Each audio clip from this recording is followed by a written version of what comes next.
James White is suing his ex-fiancée, 27-year-old Karen Rundell, for a loan to retain an attorney. Karen says James has been paid back.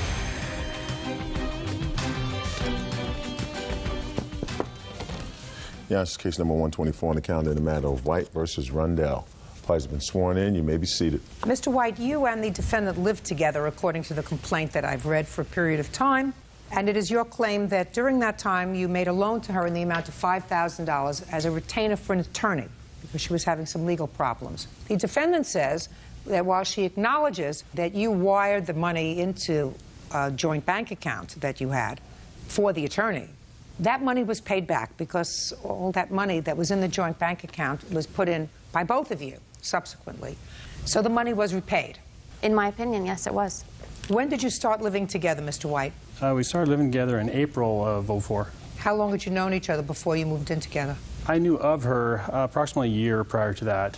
What does that mean? Well, I was best friends with her brother and basically met her through her brother. Okay. Yeah. Now, when you moved in together in April of 2004, did you move into her place, your place, or a mutual place? My place. And, Your Honor, it was July of '04. She's probably right, Mr. White. Yeah, we had a birthday party for me in April, so yeah, then it was shortly after that. That's correct. What was the financial arrangement when she moved into your house? Financial arrangement? We really didn't establish any. I paid my bills and she paid her bills. She did insist that she put her check into my checking account. That didn't have anything to do with this particular item. Just a second. Yeah. She put her paycheck into your checking account. That's correct. How much was your paycheck, Ms. Rundell? $16.88 a month. And it was not a joint checking account. It was his checking account. I did not have access to that account in any way. When did you make your first deposit into his checking account of $16.88? I believe it would have been the month of July. I moved in roughly maybe the second week in July after we'd returned from vacation. So let's be on the safe side. Let's say August. That would be safe to say. And how many months did you put your paycheck into that joint account? Every month. Until when? Until January. My paychecks ended in January. Unemployment August, started. September, October, November, December. 5 months. And January. And January. Correct. So it's 6 months, and that's easily verifiable by looking at your bank statement. No, I don't agree with her putting that much money in there. She didn't have any credit, so she was using my bank to cash her checks. I wasn't aware that she was putting that money into my checking account every time. This is a savings account statement right here. I could have put it in my savings had I been allowed to. This shows that there was no money that went into this account until a tax return was automatically deposited in the month of March. Do you have your bank statement, sir? No, ma'am, I don't. I just have a check that I had wrote her. I didn't even know she had a savings account. I don't care whether you knew she had a savings account Okay. or not, sir. You get a checking account statement every month. Correct. And every month you would see a deposit in there. Right. And that deposit would not be your deposit. I mean, we know what Correct. our deposits are. So she Correct. was depositing her check into your account. And that account would also show certain withdrawals if she was using your checking account as merely just a revolving door for her money. She was putting it in Right. and cashing it. She was putting her check into my checking account during the beginning of her stay at my place, and then we were using my check to write checks for all the bills. It was not in name a joint account, but it was a joint account because that money was being used to pay joint bills. Correct. $16.88 per month. Correct. Are you chewing gum? Yes, ma'am.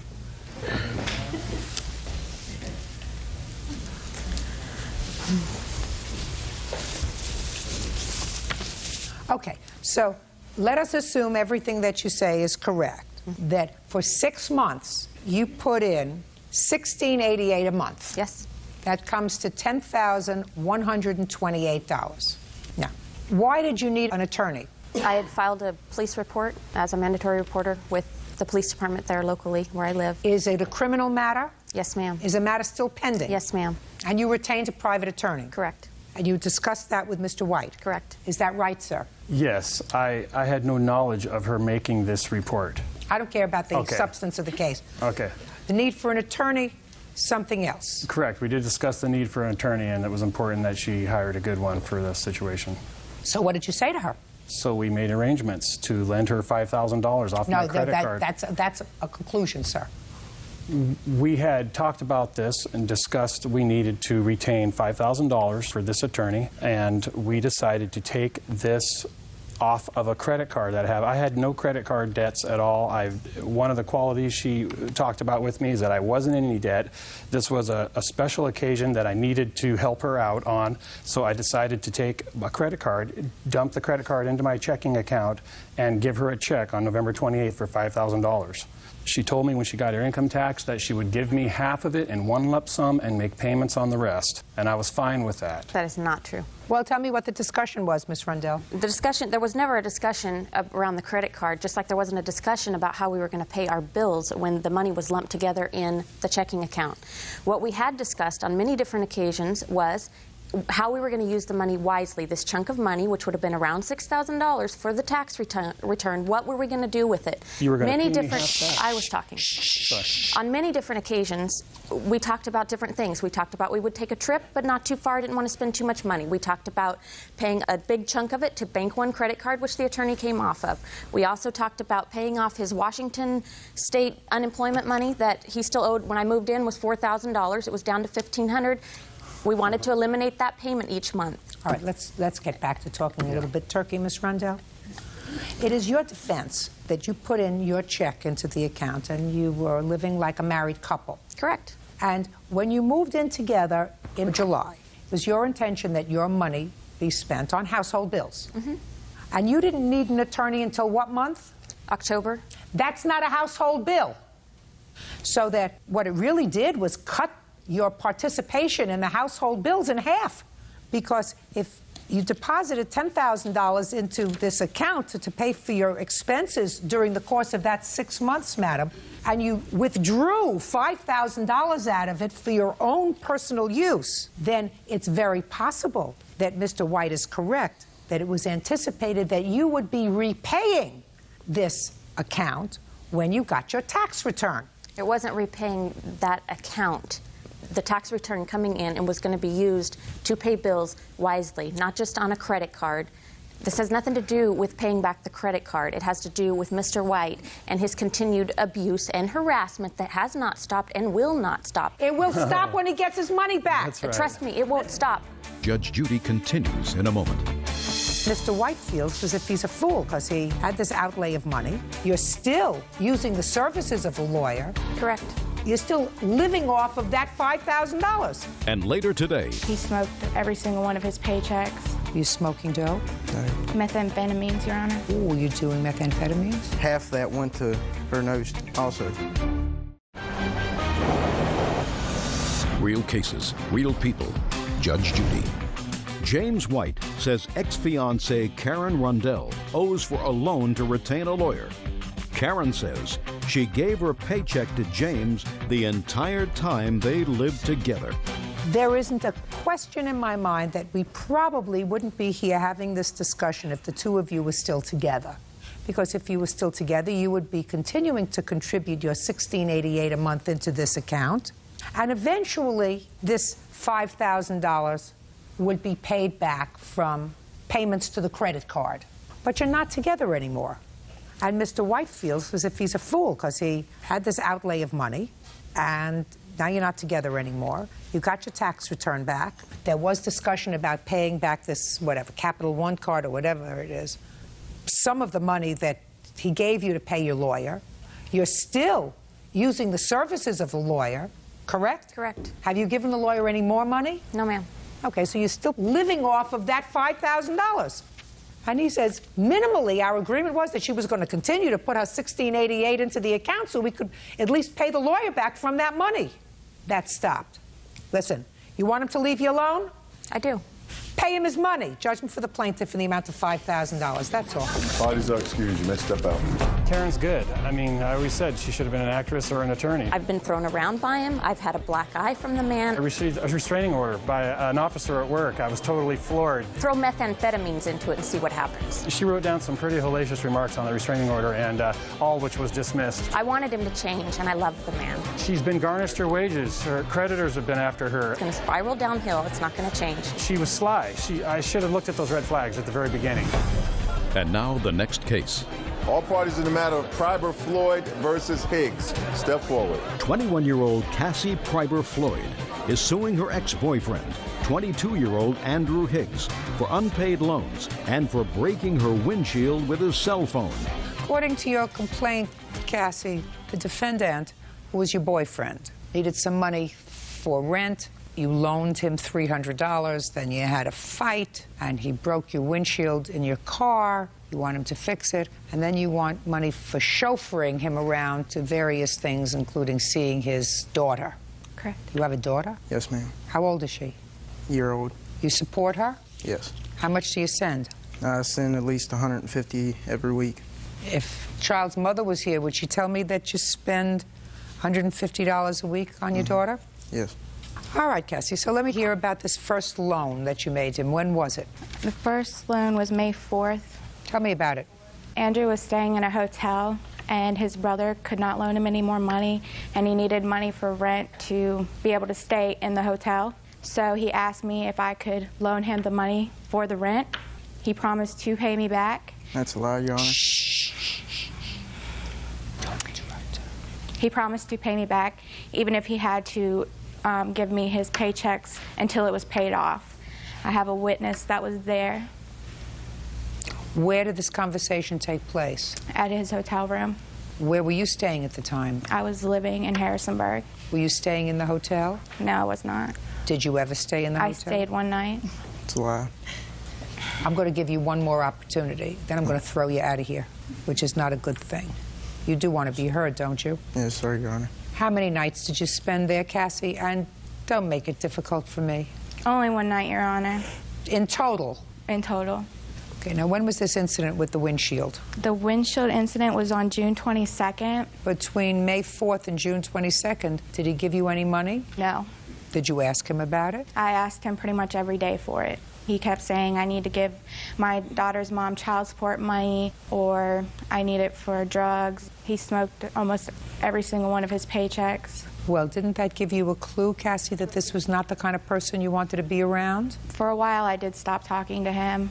He called me on June 22nd, said he was having problems with his daughter's mom. What were the problems he was having with his daughter's mother? He was not paying her child support, and she did not want to let him see her. What were you doing with your money? I was paying my rent. Were you smoking dope?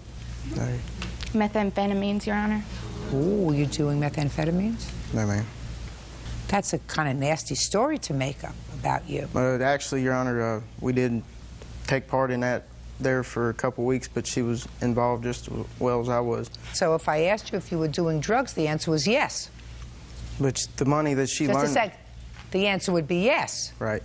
The money that she loaned me was actually because she was living with me at the time, and plus half that went to her nose also.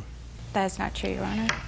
She was living down there with me because she lives house to house. She can't take care of her kids. She's been living in 7 different houses in the past year because she can't hold a job.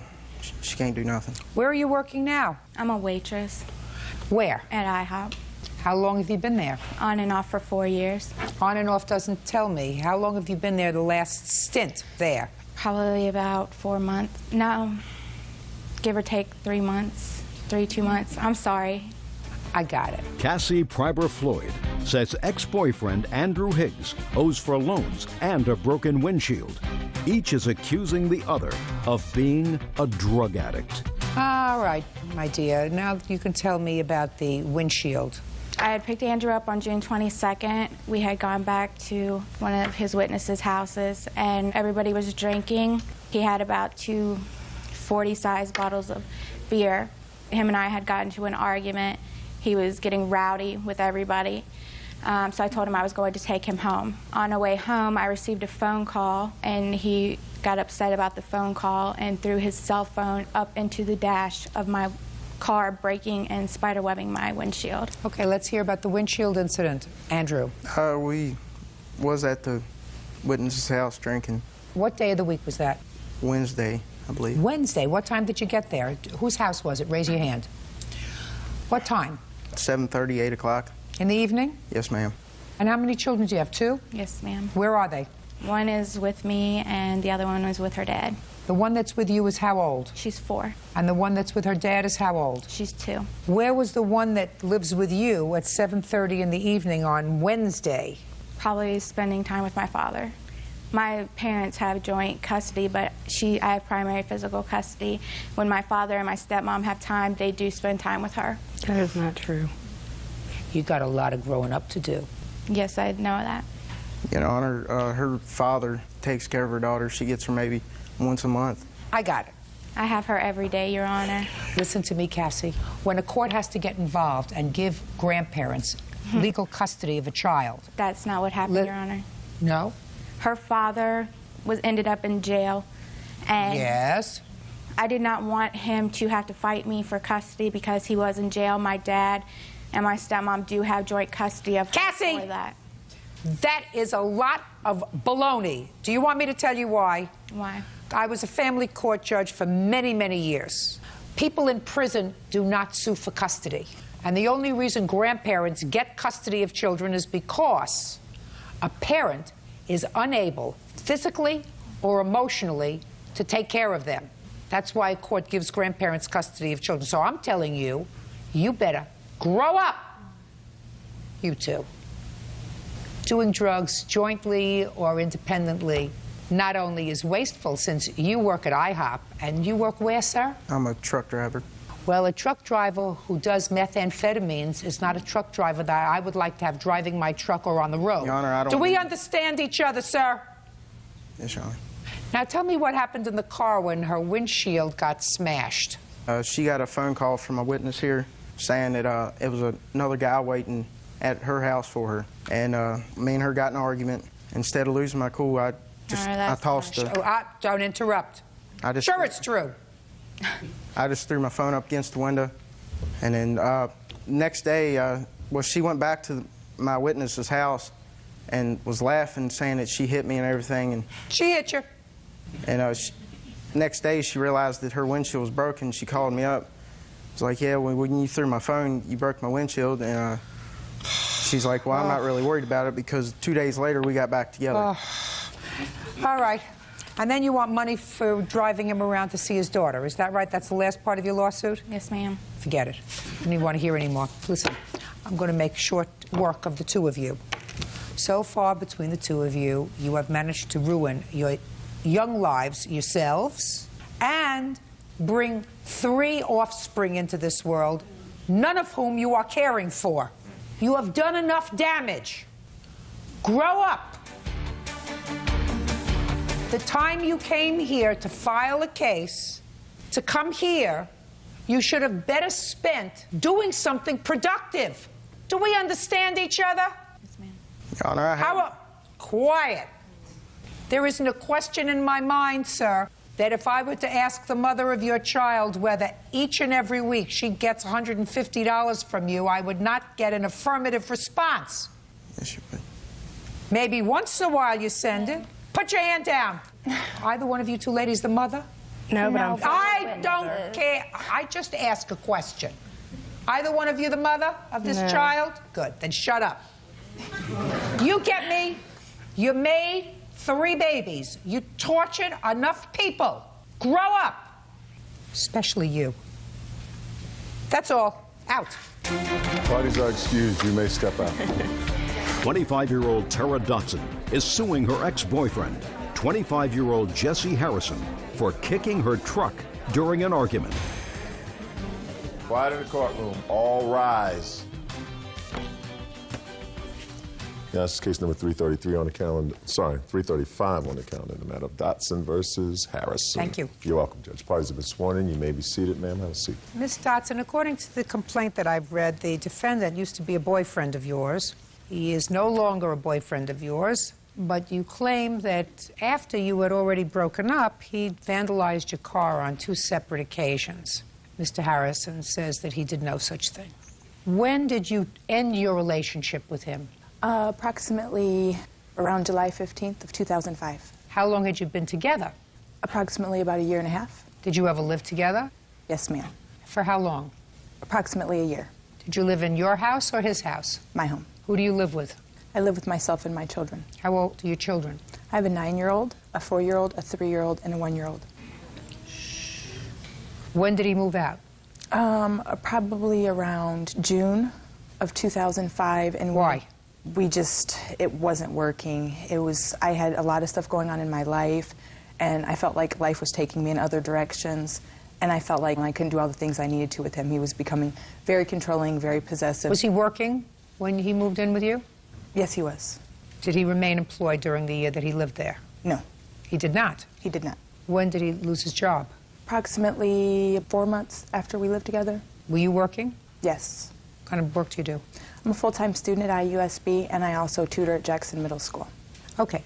When was the first incident of your car being vandalized? September 15th.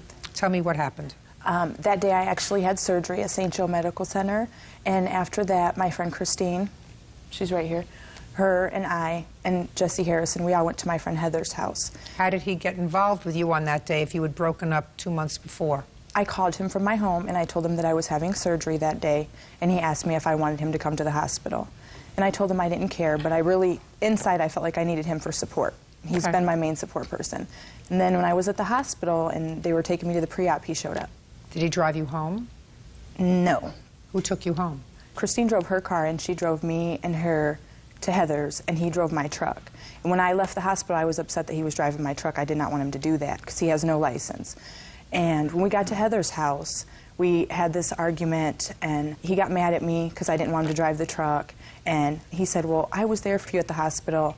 And I told him, you didn't have to be there for me at the hospital. I had somebody else who could have been. That's not true, Your Honor. Shh. Come back to you. Go ahead.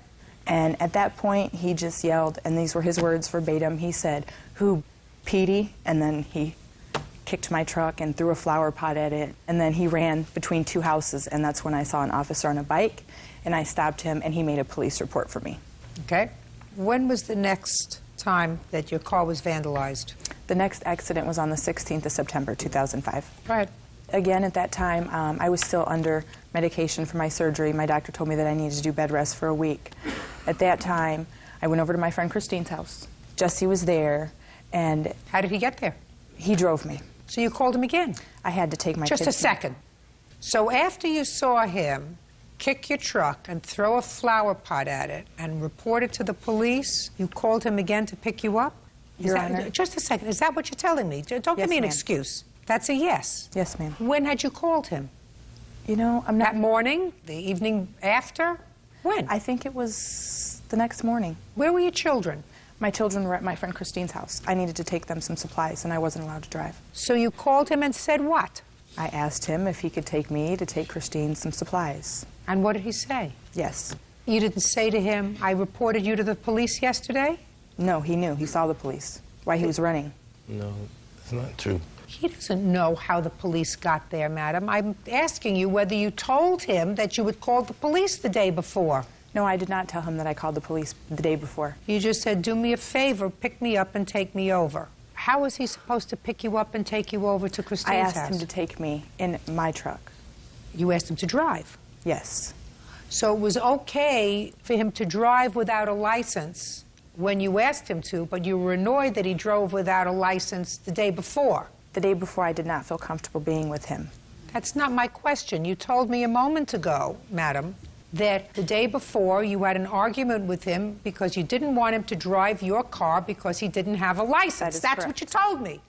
But the next day, because you needed to use him for something else, you told him to come to your house, pick you up, use your car, and take you to your friend Christine's house. That is correct. My children needed supplies. They needed water? Diapers. Is she incapable? She had 5 kids at her house at that time, and she couldn't leave.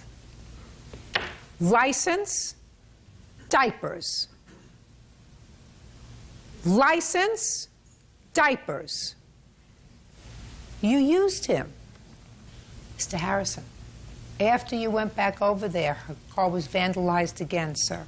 Were you angry on both of those occasions? No, I didn't. I wasn't angry. It's just that she was just running her mouth, or she wanted to go in the house, and I didn't want to stay there. Why don't you work? I was working for her brother, detailing cars at his car lot, until she came up there starting trouble, and now I just go from car lot time to time and detail cars. Is that how you support yourself? That's Yes, not ma'am. true. What does he do? Actually, he was working for my brother, and he got fired from my brother's car lot because he was being obsessive and controlling, and my brother didn't want to be a part of it. At this time, he doesn't go from car lot to car lot detailing. Yeah. He does not do that. He that's frequently not true. sells stereos. Ms. Dotson, although it looks to me as if butter would melt in your mouth and that you're a very intelligent woman, you're also a user. You used him like a rubber band. You say, get out, then come back, come to the hospital, I need your support, don't use my truck. Well, today you can't use my truck, tomorrow you can use my truck because I have to go someplace. And what I'm telling you is you can't toy with somebody's emotions like that. That's unacceptable behavior for an adult. Judge Judy continues in a moment. I need you. Now I'm finished with you. I need you again. Now I'm finished with you.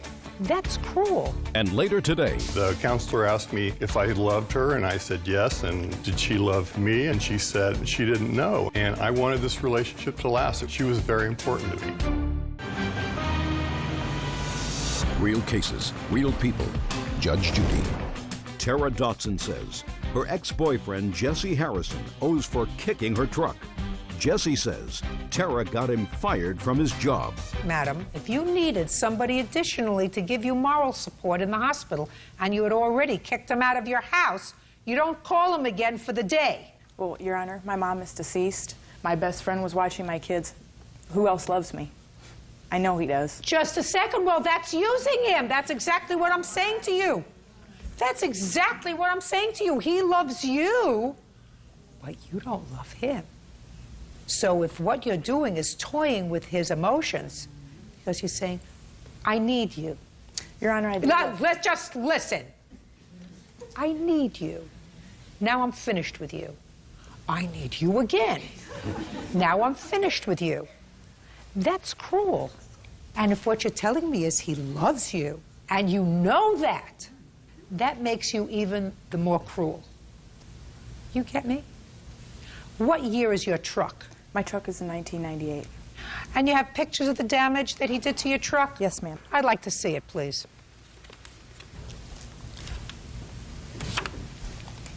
And your brother has a body repair shop? No, actually, my brother has a car lot. He sells car used lot. cars. Does he also repair cars?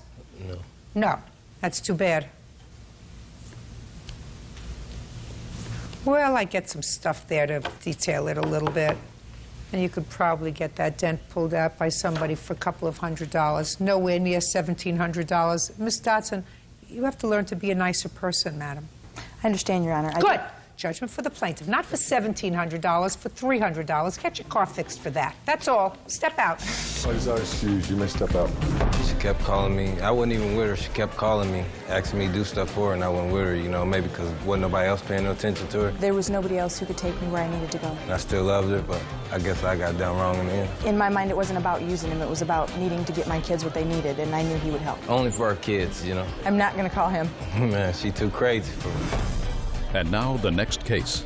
All parties in the matter of Barch versus Jones. Step forward, please. Robert Burridge is suing his ex-fiancée, Carla Jones, for money loaned and forged checks.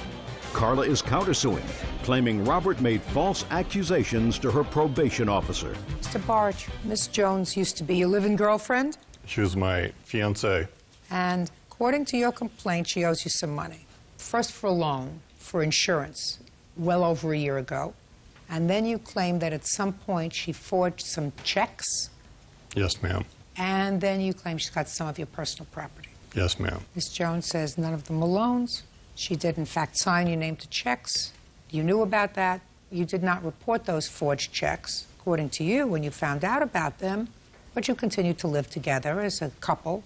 But when you broke up, you, according to you, called her parole officer. You're on parole for something? I'm off now.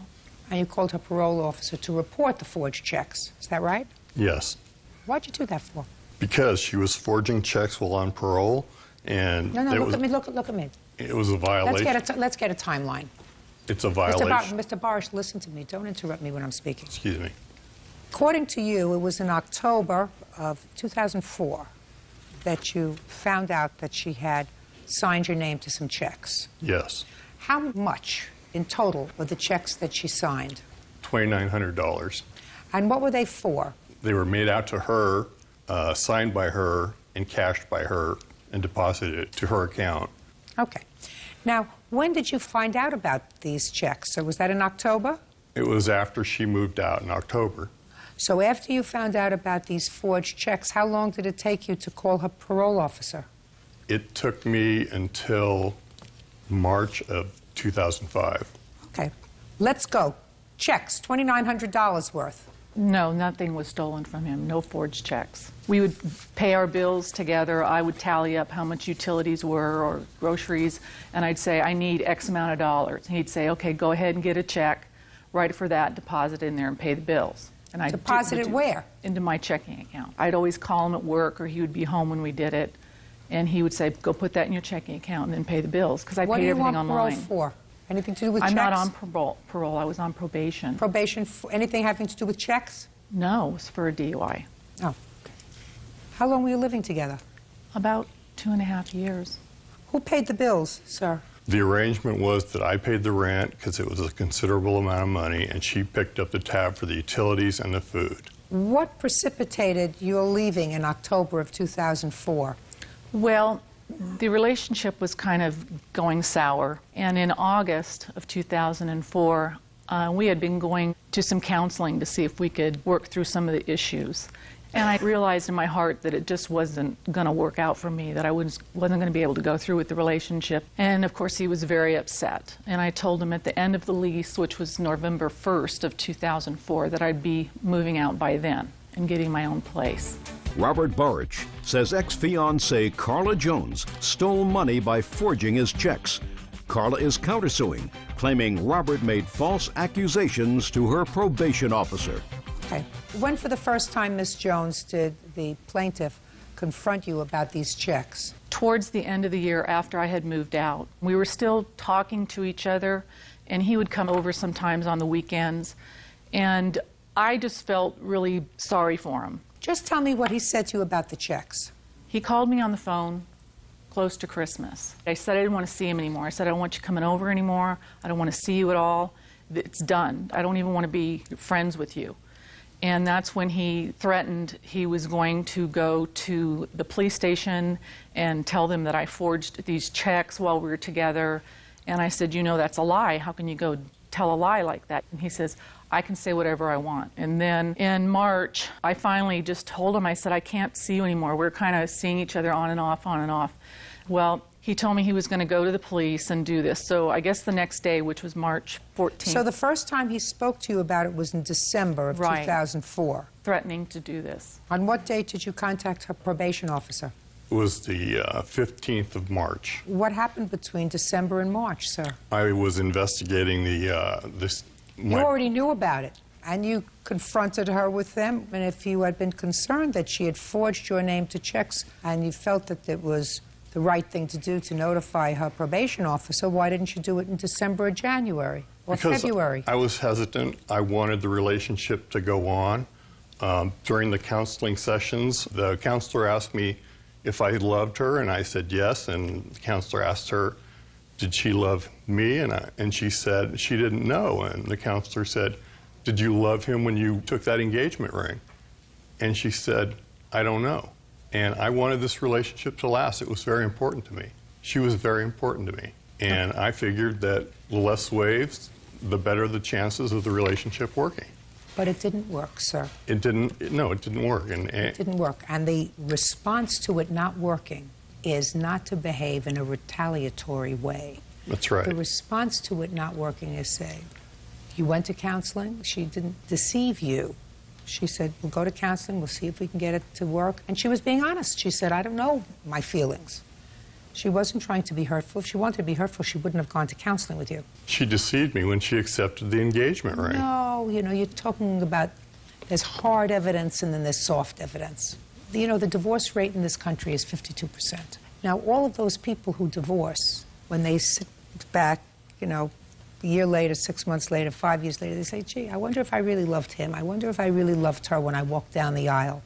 You know, or was it something else? It was, you got to get married, or, you know, I fell in love with the beautiful face, or I fell in love with the bank account, whatever it was. Was it really him? I'm really not sure. You know, I really don't know in my heart anymore. That's what people say to themselves. It was the bank account. Well, it's all a package.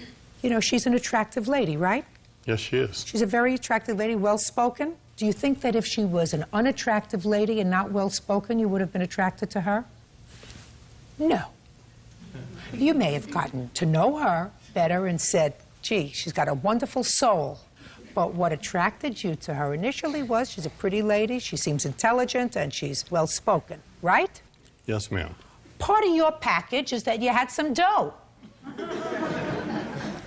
That's it. You just have to accept that.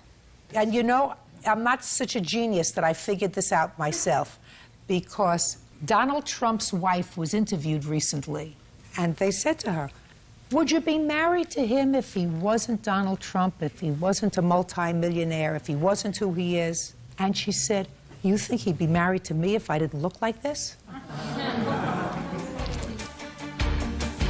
Do yourself a big favor. Put a period. It didn't work out. You both gave it your best shot. You should not have called a probation officer. It was a nasty thing to do. And you should not have waited to see the result of this counseling before you decided that what she did was criminal, because then I find your motives suspect.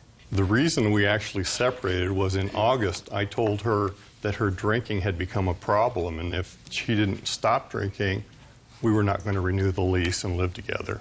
But even after that, you went to counseling with her, because according to you, you loved her. I did love her. What I'm telling you is, it didn't work out. That's very sad. Looks like a nice guy. I hope you find another nice one. She's engaged to another guy already. Well, then you should look up and say, thank you, God, I didn't make a mistake. Right? Instead of suing her.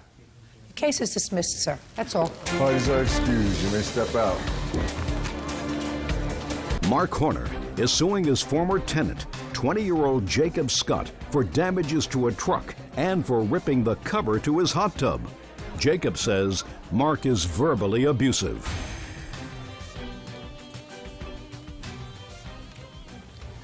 Yeah, it's case number 207 on the calendar in the matter of Horner versus Scott. Parties have been sworn in, Judge. You may be seated. Folks, have a seat. Mr. Horner, this sort of comes under the category of no good deed goes unpunished. Yes, ma'am. Is this your wife? Yes, ma'am. And? My daughter-in-law.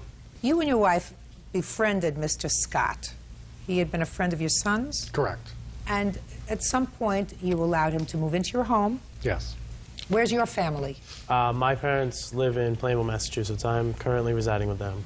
Was there any reason why you weren't residing with them when you moved in with the Horners? When I graduated from high school, I kind of made a promise to myself that I wasn't going to be one of those kids that stays living with their parents, and I had moved out. And my roommate at the time decided he wanted to move back in with his parents, and I still, you know, didn't want to move back in and be one of those kids. And they had offered for me to move in and pay rent, so I had taken them up on the offer, and I was paying $75 a week to live with them. And you were also doing some work for them? Yes, ma'am. I was working for Mark's wife, Susan, as a maintenance worker, and I had also worked during the Patriots games for Mark at one of his sausage stands. That's your business? Yes, ma'am. Okay. So this is what the lawsuit is about. At some point, Mr. Scott was driving a truck of yours, and he rear-ended somebody and caused some damage to the front end of your truck. Yes, ma'am. You agreed with him that he would either pay the deductible, which was $1,000, or fix the truck. Yes. Did you do either of those two things? No, ma'am. When this originally happened... No, I'm just answering my question. So the answer is no. No, ma'am. And sometime later, you and your wife were going away for a holiday. Mr. Scott was remaining in the house, and according to your complaint, you said to him, no parties. Correct. You came back unexpectedly because there was a death in the family, and you found evidence of party. Looked like he partied like a rock star. And subsequently, you found the hot tub cover ripped. Not only ripped, but there was food particles, cigarette butts, beer caps floating in the hot tub. In the hot tub. Nasty. Nasty. And you and Mr. Scott then got into a heated discussion. He left. Correct. And when he left his bed and his bicycle, which he wants back, which is the subject of his counterclaim. Yes, ma'am. He says that you told him until you sign a promissory note to pay for the damage to the hot tub and the truck, you don't get your stuff back. Correct. Mr. Scott says that you told him to forget about the truck. When the accident had originally occurred, the deductible, I was told the deductible was $500, and we had come to an agreement where I wouldn't have to pay it because the person he was supposedly selling the truck to hadn't paid anything for it, and the truck was 13 years old and had over 200,000 miles on it, and it was only about a softball-sized dent in the front bumper. I have pictures of the truck. Okay, so according to you, he said forget about it. Yes. And about the damage to the hot tub? Actually, I have my witness here, Leanne. She's a friend of mine. She was at the house Sunday when they had come home, and she can testify that there was no rip in the hot tub cover Sunday when we were done, and we were not the last people in the hot tub cover. I had come home Tuesday night with a friend of mine, and Susan and Mark's daughter-in-law and her husband, Susan's son Peter, were in the hot tub, and we believe You mean that. with the sausages and the cigarette butts? No, that stuff had been taken out and cleaned. Mr. Scott, the Horners allowed you to live with them, and Mr. Horner has no question asked you not to, no parties. You violated that trust by having a party. We had actually, I had only had about 5 friends over. Throughout the entire time that you were there, Mr. Scott? No, but I never Mr. threw a Scott, party look, there, I no. want you to watch. Do you understand? Yes, ma'am. I've had 20-year-olds, a whole gaggle of them. When 20-year-olds know that there's a free house, it's never just 5 people. Mr. Scott, do you understand? So if you want me Yes, to ma'am. believe other things that you're telling me, and I'm sure you do, I'm going to ask you again. How many people were at the house There was only 5 people there. at one time? Yes, because I had lived in 2 previous houses before I moved in with Mark and Susan, where I'd paid the mortgage myself, and I had pretty much gotten the partying out of my system. I quit drinking. I don't drink anymore, and it's just, we were hanging out, having a good time, trying to unwind on a weekend. Well, who do you think it was that was a pig in the group of 5 that you had then, who put food in the hot tub and cigarette butts and cans? Which, It was my which one buddy of your Greg. 5 friends? It was my buddy Greg. He had admitted to it. He had admitted to it before they found it? Well, I had told him that they had found parts of a sausage in the hot tub, and there were beer caps and everything, and he said, oh, the sausage was probably from me, because he was the only one eating in the hot tub. So I assume that if you had seen him eating in the hot tub, Mr. Scott, you would have said to him, we don't do that. I should have. Did you see him? I did, and I didn't say anything to him. Did you see him smoking in the hot tub? I did. Everybody was smoking in the hot tub. And throwing their cigarette butts in the hot tub? I didn't see anybody throw a cigarette butt in the hot tub. And Well, I did you didn't, take out ashtrays for everybody? There were ashtrays out there. Did anybody use them? You must have been aware of that unless you had been drinking. Yes, ma'am, people did use them. The next day, when we were going through the hot tub, we had only found parts of sausages in the filter. I didn't see any cigarette butts in the hot tub at all. And Well, I didn't Mr. see any Scott, beer let me caps. tell you this. When you abuse a privilege, I have to assume that the people who disrespected the Horners' property also ripped their cover. Okay.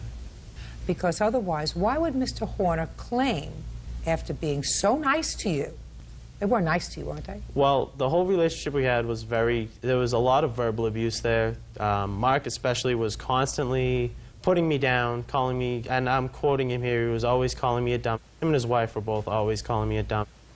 He called me a part of my French on numerous occasions, and he used to go around bragging to everybody that I was his, because I was helping out around the house and still paying $75 a week. And I had just, at the time, I had just gone with all of this because I didn't want to cause any tension because I was living there under their roof. Do you have children? I do. How many children? I have 3 children. How old are they? My oldest is 23, and then I have Where is the 23-year-old? My 23-year-old is in the service. He's stationed at Fort Campbell in Kentucky. And then you have I have a 20-year-old. Where is that child? He lives with his girlfriend. Well, that doesn't warm my heart. And what else? And I have a 16-year-old at home. And I have a 9-year-old. Who lives with? Her mother. Who you visit? Constantly. And support? Yes. Mr. Scott says that you called him a lot of vile names. Is that true? I definitely called him a dump. When did you do that? He got, I believe it was his 12th or 13th moving violation and lost his driver's license. So we particularly told him that he was a dump for that. He lost... Just a second. It was my 8th in 4 years. Just a second. 8th in 4 years? Yes, ma'am. He's right. Ma'am, that wasn't the only occasion. Just a I called you second. dump. Well, I'm going to get the rest of them. But right now, that would have been worth at least a couple. Judge Judy continues in a moment. I want to find out if they did, in fact, call you a dump, if they had good reason to do that. 8 moving violations in 4 years fits. And later today, If you had to make a choice as to whether Mrs. Ramos or your 9-year-old son was telling you the truth, who would you pick? I would pick My son, of course. Well, then you would pick wrong. Real cases, real people. Judge Judy. Mark Horner claims former tenant Jacob Scott damaged his truck and ripped his hot tub cover. Jacob is countersuing for the return of his bed and mountain bike. I could tell that you are presenting yourself as a young man who is totally responsible and thoughtful, and you sound that way. Thank you. But I'm looking at these people and I'm saying to myself, this is not a couple that brought you into their home to use as a slave and berate you. So I want to find out if they did, in fact, call you a dumb, if they had good reason to do that. 8 moving violations in 4 years fits. He also had 2 while he was waiting for his suspension to come over.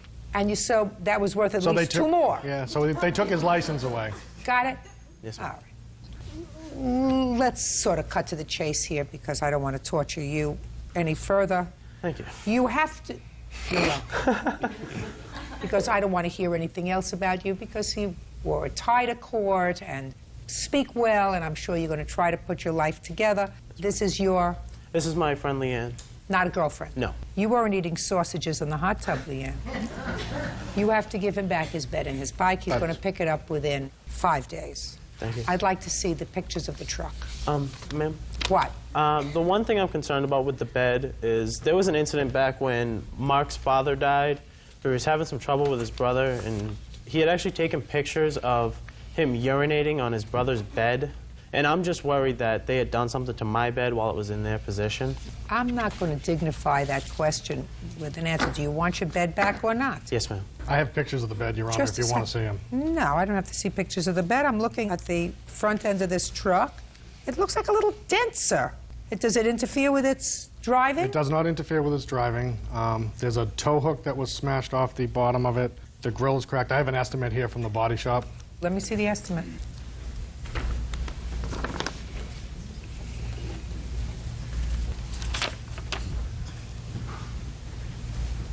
Okay.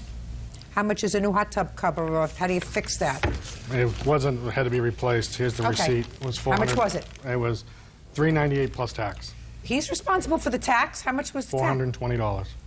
You living back with your folks, Mr. Scott? Yes, ma'am. What are you going to do with yourself? Actually, in October, I'm going to be moving down to St. Petersburg, Florida. To do what? For a change, I'm going to become a construction worker down there. That's what I do up here, but just to get away from New England and a new scenery. Where it's really. warm. Exactly. Who do you know in St. Petersburg? A friend of mine lives down there. So, a close friend of mine, I grew up with her. So she's got an apartment down there, she's going to school down there. And You might want to try that, Mr. Scott. School is not terrible. I was thinking about it, but I work 7 days a week now. I love to work. Both my jobs, I landscape on the weekends, and I'm a construction worker on the weekdays. You have your driver's license back? No, ma'am, I do not. I actually get it back in 21 days. Try to hold on to it this time, please. Yes, Mr. ma'am. Scott. Get your bed back and your bike in 5 days. Judgment for the plaintiff on your claim for $1,420. Thank you. Good luck. Thank you. Parties are excused. You may step out. I was like, what kind of pig would do this to somebody who tried to help him? Can't wait to move away from this area and away from that family. He drinks a lot and he does a lot of drugs. I had a few friends over, and I don't do drugs. I'm glad she saw Jake Scott as the dump he really is. And now the next case. All parties in the matter of Ramos versus Trent. Step forward. Alice Ramos is suing neighbor D'Angelo Trent for damages to her car. Alice says D'Angelo's son, 9-year-old D'Angelo Jr., crashed into her vehicle with his bike. Mrs. Ramos, it is your complaint that this little boy right over here was on his bicycle, fell off of his bicycle, and scratched your car. You want his father to pay for the scratch on the car. Is that right? And Mr. Trent says? Not a chance. When did this happen? June 19th of 2004. Were you at home at the time? Yes, it was a Saturday. We had had a yard sale at my residence, and this child here had been riding his bicycle the better part of the day, up and down. What's your name? D'Angelo Trent Jr. D'Angelo? Yes. Did you know him before? I've seen him June in 19th? the neighborhood, but I didn't know whose child he was. But you had seen him before? Oh, yes. For how long? He's lived in our neighborhood as long as I can recall. So you know him. This is the child who you hadn't seen 100 times before. Oh, definitely. Alice Ramos says Neighbor 9-year-old D'Angelo Trent Jr. damaged her car when he crashed his bicycle. D'Angelo's father, D'Angelo Sr., claims his son doesn't own a bike. So what did you see when he fell off the bike? He bumped into the bumper of my car, and he fell off his bicycle. At that point, I was not concerned about my car. Myself, my nephew Andrew, and my niece all ran out to the street to see if he was okay. He seemed okay, but he fell awfully hard for how quickly he jumped back up. And subsequently you found a scratch on your car? When we first checked, we saw what looked like rubber scraping on the bumper of the car. And I told the little boy, before he took off, I told him, that's okay, this can be buffed out, you can go. So he jumped on his bike and he took off, more scared than hurt, I think. And 10 minutes later, he comes back with another young man on the handlebars. And he and his friend got off, and he started to show the friend what he had done. Well, unbeknownst to us, we were more concerned in the beginning about his welfare. We didn't really inspect the car. I saw the rubber scrapes on the bumper. But he's showing him another area of the car which we had not seen. And there is a scrape on the trunk. You have a picture of it? No, I don't. Why don't you have a picture of it? As I go on to the story, you'll see why. Okay.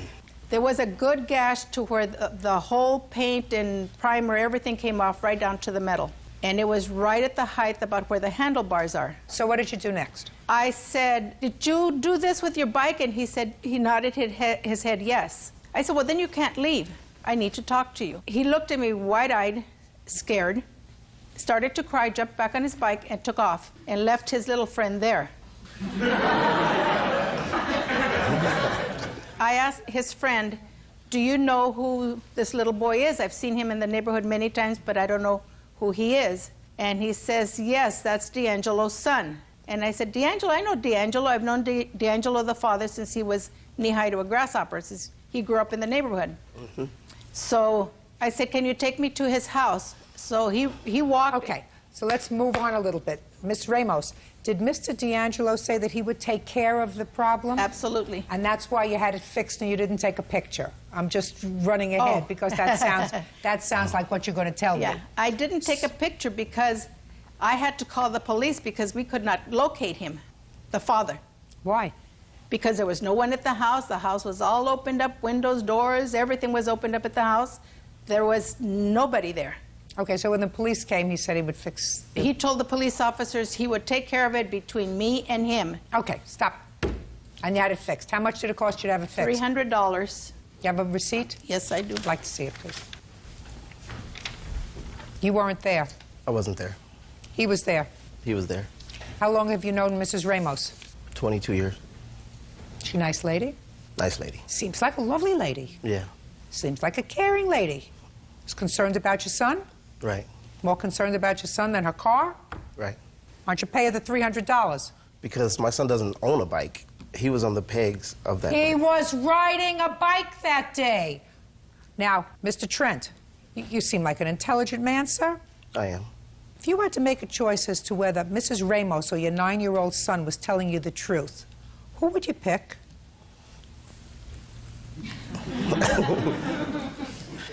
Who would you pick, sir? I haven't even spoken to him. I know who I would pick. I know the child that was riding the bike, and I know he's nowhere in court. Listen I don't know why my sir, son's here. You weren't there. Mrs. Ramos, who you've known for 22 years, right, says that your son was the one who was riding the bike. You weren't home. So I'm going to go back to my original question. If you had to make a choice as to whether your 9-year-old son, D'Angelo, was telling the truth or Mrs. Ramos was telling the truth, who would you pick? I would pick my son, of course. Well, then you would pick wrong.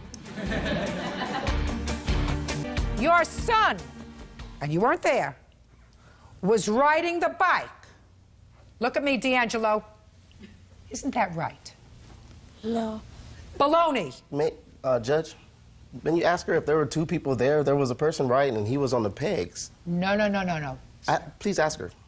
She said he was riding the bike. Is that what you told me? That's right. Was there 2 children there? No. When the incident happened, there was only one child on the bike. When he came back She said there were two people. He was riding, and there was another child on the handlebars. And then when she went out there and confronted them, he got scared and left the other kid there. And if he's not telling you that story, the other child I told me take the him out to story. the barn. Judgment to the plaintiff in the amount of $300. That's all. Parties are excused. You may step out. Shipping coordinator Gene Lorsch is suing his ex-fiancée, daycare owner Karen Watkins, for the return of bedroom furniture, a refrigerator, and the engagement ring. Karen says Gene's lawsuit is ridiculous. Yes, this is case number 208 on the calendar in the matter of Lorsch versus Watkins. Parties have been sworn in. Judge, you may be seated, sir. Have a seat, please. Mr. Lorsch, you and the defendant were together for about 7 years, according to what I read in your complaint, and engaged for 3 or 4 of those years. You broke up, and you want returned to you some furniture, and you also want the engagement ring back. Ms. Watkins says the furniture's been in her house for years, never asked for it back. As a matter of fact, you don't even want the furniture back. You want the value of the furniture because you've already replaced it. And as far as the engagement ring is concerned, she said she hasn't seen it for years. So either you took it back or it was lost. And you lived together for 2 years after it was lost. Is that right? Yes. Okay. When did the two of you live together? During which period of time? Well, I'd say from 99 to 2003. And when you left, did you take anything with you? No, Your Honor, I did not. Your Honor, that's not true. What did he take with him? He took his couch. He took the bedroom set that was Just in my a second. bedroom. Did you take the couch? When you moved out, sir, did you take the sofa? Your Honor, yes, I did. I mean, I do speak the language, and I assume you do too, so I don't know why you're confused. Did you take a bed? Just a bed and headboard itself, yes. Okay. What else did he take, Miss Watkins? Well, those are the main furniture things that we had there. Those are the furniture things. Now we're a year later, more than a year later, and you want a refrigerator, not the refrigerator, the cost of the refrigerator. And you want some bedroom furniture that you purchased because each of you had a daughter. Correct. And you bought some bedroom furniture so that the two girls could be in the same bedroom. That's right, Your Honor. It made it more comfortable for my daughter to be in her place. Like I said, she provided daycare for me for the whole time that we were together, and I was paying her daycare fees. We're getting, Mr. Lorsch, listen to me. We're getting beyond ourselves, sir. I like to keep things very simple. When you moved out in June of 2003, did you ask her for the refrigerator? Yes, I did, Your Honor. That's not true. Shh, just a second.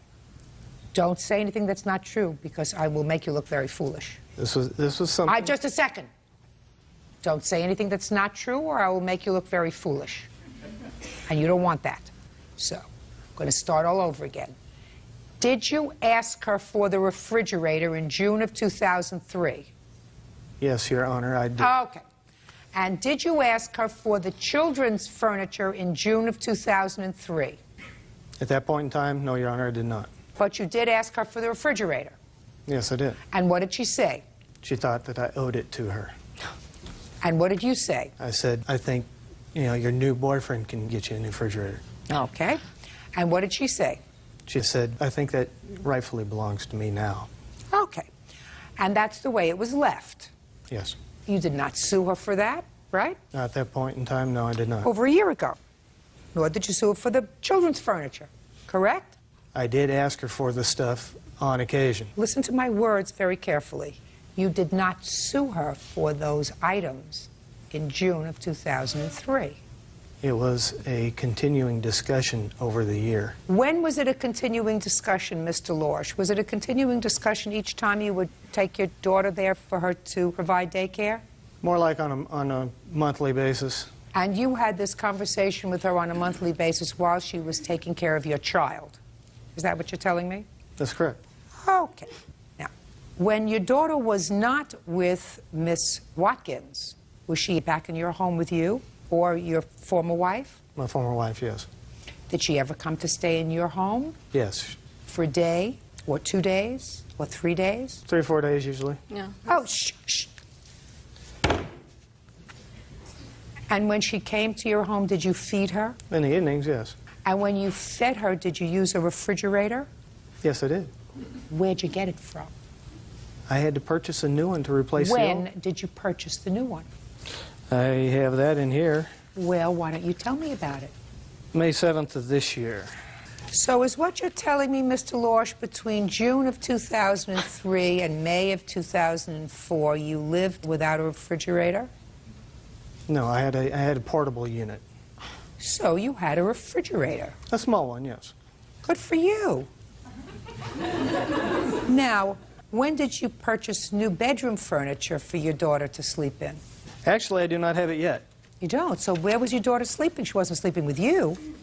She is either sleeping on the couch or she'll sleep in a sleeping bag in her room. In a sleeping bag in her room? This is on call. They're supposed to call me when it's delivered. Is what you're telling me the way that you provided for your daughter when she was with you was to have her sleep on the floor? Is that what you're telling me? No, Your Honor. At the time, I had a day bed. There we go. That's better. In what year did you purchase the bedroom furniture that was in Miss Watkins' home? That was November 30th of '02, like 6 months before she decided she didn't want to be with me anymore. It's awfully convenient. No, there were a lot of nights, sir, between November of '02 and June of '03. Yeah. It's only 6 months, Your Honor. That's a lot of nights. Now, where's the engagement ring? It's gone. I took it off because I wasn't ready to be married. I took it off. The next day where I put it, I went to get it. It was gone. When was this? I think he took it. When? Oh, gosh. Approximately two years ago, maybe possibly 3. Did you discuss the fact with Mr. Lorsch that you didn't have the ring? Yeah, I went to get it, and I said, I took the ring off, and it was gone. I still think he took it because he's so controlling, and he probably took it until the time that he, because we were still dating, and so he probably... Listen, when you live together, and you share a room, and you share a life, and you have children over, that's not dating. Dating is what you do when somebody comes to your house, picks you up on a Friday night, takes you to dinner and to a movie, and then brings you home. That's dating. Judge Judy continues in a moment. I am a master at ferreting out the truth. So as smart as you think you are, you're not smarter than I am. We understand each other, Mr. Lorsch? And later today... At what point did you drive? On the way home, back to her house. Miss Sessom, I don't want you to say no unless you were there. And you weren't. Real cases, real people. Judge Judy.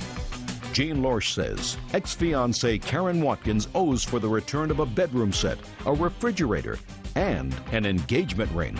And Mr. Lorsch, while you were living together, do you recall a time that she no longer had the engagement ring? When she said that she, didn't want to date anymore. No, look at me. Don't look down at your papers. My question to you is... I asked her at that time. Just a second. Mr. Lorsch, do you see how foolish I made you look 5 minutes ago? If you don't see it, everybody else has seen it. Now, I'm going to ask you again. I'm going to give you another chance, sir. Did there come a time while you were living together with Miss Watkins that she was no longer wearing the engagement ring? At the point she called it off, yes. Good. I asked her about it then, and she said she stopped wearing it 2 months prior, which was just last year. So there Not was 2 a years time, ago. listen to me. So there was a time while you were living together that she was not wearing the engagement ring.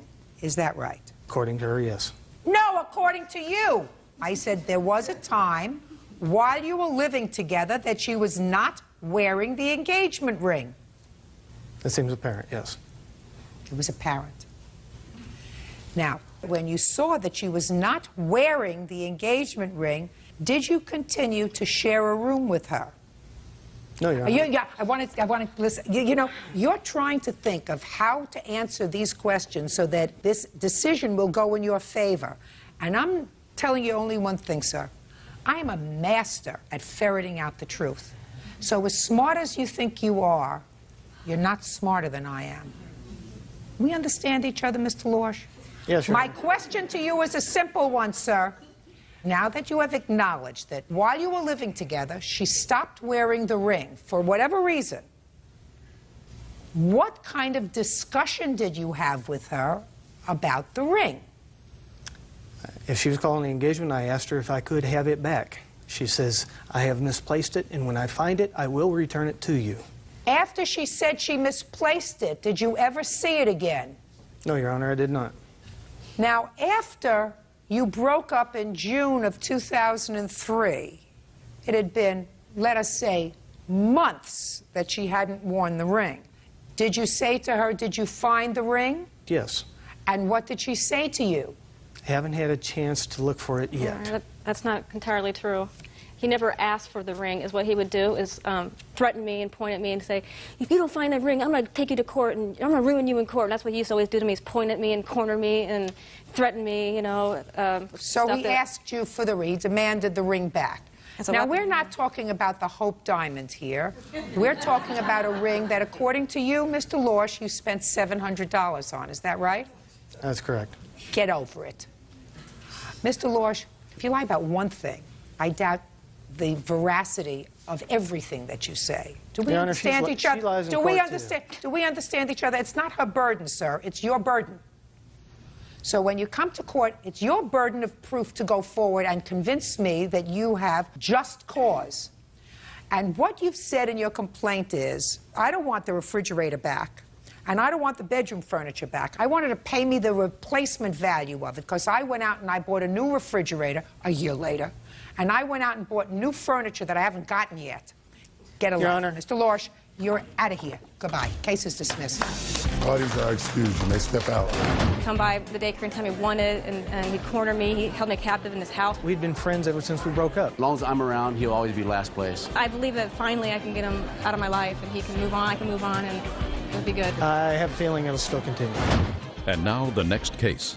All parties in the matter of Sisson versus Chapman. Step forward, please. Assembly worker Linda Sisson is suing her son's ex-girlfriend, 21-year-old banquet server Tessa Chapman, for the cost to fix her Chevy Cavalier. Tessa says the only reason she drove the vehicle was because Linda's son was drunk. Ms. Sisson, the defendant is your son's former girlfriend. Yes. And according to your complaint, she drove your car and had an accident. Yes. You want her to pay for the damage. Yes. When did the accident take place? April 3rd, 2004 at 1 a.m. You weren't there, is that right? We were sleeping. So you didn't see what happened? No, I did not. Okay, Miss Chapman, and you say you're not responsible. Let me hear about it. George Anderson and I were hanging out at his mother, Linda Sisson's house. George Anderson is your son? Yes. A few hours later, George had asked me to drive to the store with him. While we were driving to the store, I realized he was intoxicated. That is not true. Shh, listen to me. I don't want you to say anything. You weren't there. I've asked her a question. Got it? Yes, Your Honor. So you and the plaintiff's son were hanging around at her home. Right. When had you arrived there? Probably at like 10 o'clock around. 10 in the morning or 10 at night? 10 at night. And where had you been before that? My house. So you drove over to his house? No, he came and picked me up. In whose car? His mother's car. When he came to pick you up and you got into the car, was he intoxicated? No. How long did it take you to get back to his house? About 10 minutes. And you went directly to his house? Yes. At what time did you go to the store? Like 12:30. Between 10 p.m. or 10:10 p.m. when you arrived back at George's house and 12:30 in the morning, what were you doing? We were watching TV and we had a couple beers each. Where did you get the beers from? His house. So each of you had a couple of beers. Is that right? Yes. And then about 12:30, who decided to go to the store? George. You say in your answer that the reason you were driving was because George was drunk. Yes. Not according to what you tell me now. According to what you tell me now, the two of you had a couple of beers. He must have been. He what? There was another girl there named Stacy, and they were off in another room for a little while also, so they could have been drinking without me knowing. They could have been, and I could have been 5'6", but I'm not. Real cases, real people. Judge Judy. Linda Sisson claims her son's ex-girlfriend, Tessa Chapman, wrecked her Chevy Cavalier. Tessa says she was forced to drive because Linda's son was drunk. So when he asked you to go to the store and you said yes, you knew that you had been drinking. Yeah. And you knew that he had been drinking. Yep. At what point did you drive? On the way home, back to her house. Miss Sessman, I don't want you to say no unless you were there. Do you understand? Yes, ma'am. And you weren't, right? Yes, ma'am. Now tell me about the accident. We were driving back. The ride was fine on the way back, and we got back to the house, and I went to pull into the driveway. And in their driveway, there's a little metal pipe that sticks up, and you can't really run it over, so I was backing out to straighten up the car to pull into the driveway. And the cars on the road were parked very close to the driveway, and I accidentally scraped the other car. Now, what makes you think you're not responsible? Because I feel as though she's suing me because I broke up with her son. That's possible. That she decided to sue you now because you broke up with her son. There was no longer a reason for her not to pursue this remedy. My question to you is, why don't you think you're responsible? That's her motive for suing you. Because George was drunk and I wasn't drunk on the way back from the store, driving back. Well, Miss Chapman, you had certainly, according to you, been drinking that night. Yeah, but 2 beers in a course of 2 hours, 2.5 hours. And that's all you told me you saw George drink. But he was driving very recklessly on the way to the store. Then you can get out of the car, right? Mm-hmm. Who is this? That's my mother. Do you live at home with your mother? No, I live at my own house. Do you get along with your mother? Yes, but she Does she live in the same town that you do? Do you have other people that you know in town? Mm-hmm. So that if he was driving, according to you, recklessly on his way to the store, then you say, George, I'm not going to get back into the car with you. And you call a taxi to take you home. But if you get behind the wheel of her car and you have an accident and you've had alcohol that night, you're responsible. And the fact that she may not have pursued this matter while you were with her son, and now you're no longer with him because where is he? Drug rehab, he's in jail, where is he? He's in rehab, getting treatment. Good, I'm glad. How much was the damage to your car? It was $1,300, which I had to pay a $500 deductible. And when I found out about the accident, the doorbell rang at 7 o'clock in the morning. And I don't care how you found out about the accident. Well, she admitted to me, Tessa admitted to me that morning when I woke them up to find out what happened to my car, and she apologized because my son came out and told Tessa to tell me that he's not taking the rap because he didn't do the damages, and she did No, he's a prince. And she did the damages. He's a prince. How old is your son? 22. How long has he had a drug problem? Maybe about three weeks prior. You're in denial, madam. What kind of work was he doing? He was in and out of jobs. Had he been arrested previous to his current rehab? Yes. For what? For a stolen vehicle. Yes. What else? False identification. What else? Counterfeit money. She doesn't get a free ride. She should not have gotten in the car with him. She should not have been driving that night. She is responsible for your out-of-pocket expenses. And if I had a kid who was in this much trouble, I would have taken my car keys and locked them up in a safe to make sure that he didn't use them. Right? Yes. Good. So, you got to pay her deductible, Miss Chapman. It's your responsibility. Judgment for the plaintiff in the amount of $500. That's all. Parties are excused. You may step out. Is on Grotman Pop versus Longo. Step forward, please. 21-year-old dancer Stephanie Puff and her boyfriend Eric Grotman are suing their former friend, dancer Suzanne Longo. They claim Suzanne threw their possessions in a dumpster when she mistakenly thought Stephanie was sleeping with Suzanne's boyfriend. Order. All rise. Quiet in the courtroom. It's case number 232, Your Honor, on the calendar in the matter of Grotman Puff versus Longo. Parties have been sworn in, Judge. You may be seated. Have a seat, please. All right.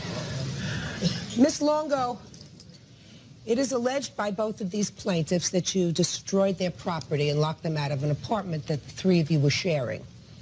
You seem to acknowledge in your answer that you did, in fact, lock them out of the apartment, and you did, in fact, take their property and throw it in a dumpster. Is that right? Yeah. But they didn't live there. It's my apartment. They didn't give me a dime for rent. Doesn't make any difference. They were living there with you, and you seem to feel as if you had some right to do that. You want to explain it to me? Well, Stephanie went to San Francisco behind my back to my boyfriend's house and thought that she could still be my friend after that. And I was angry, and I called up there, and I found out just to talk to Brad. And so I just threw her stuff in the dumpster. Because and she never was my friend. I went out of my way for her. I've done so many things for her. And she goes, my boyfriend.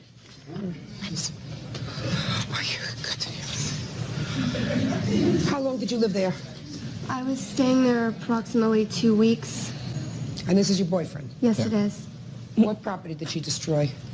She threw away most of the clothes I own and several pairs of shoes and a very expensive cellular telephone. We have a list of... I do, and I also have several receipts.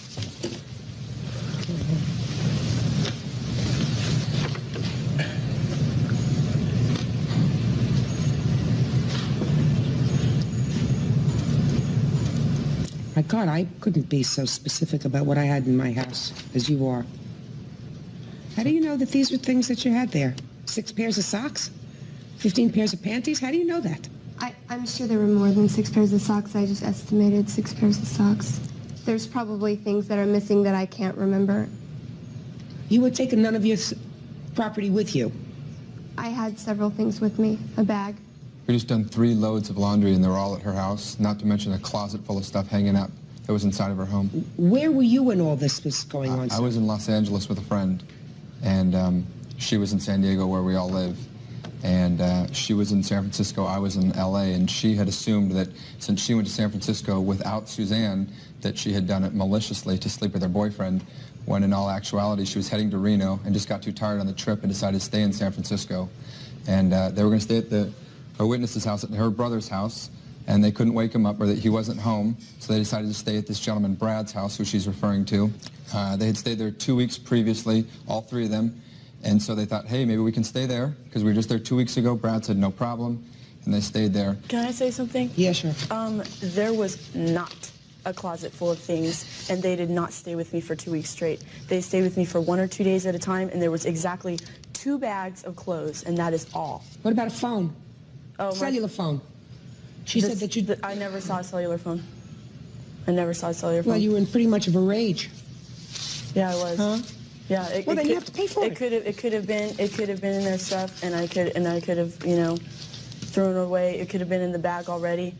There was some clothes hanging up, and there was clothes already in a bag, and I took the clothes that were hanging up and put them in another bag, and I took them and I chucked them in the dumpster because, Miss Longo. Your Honor. Just a second, Miss Longo. You have to pay for that. You can't do that. I mean, you called your boyfriend's house. I know what I did legally was wrong. Okay. You called your boyfriend's house.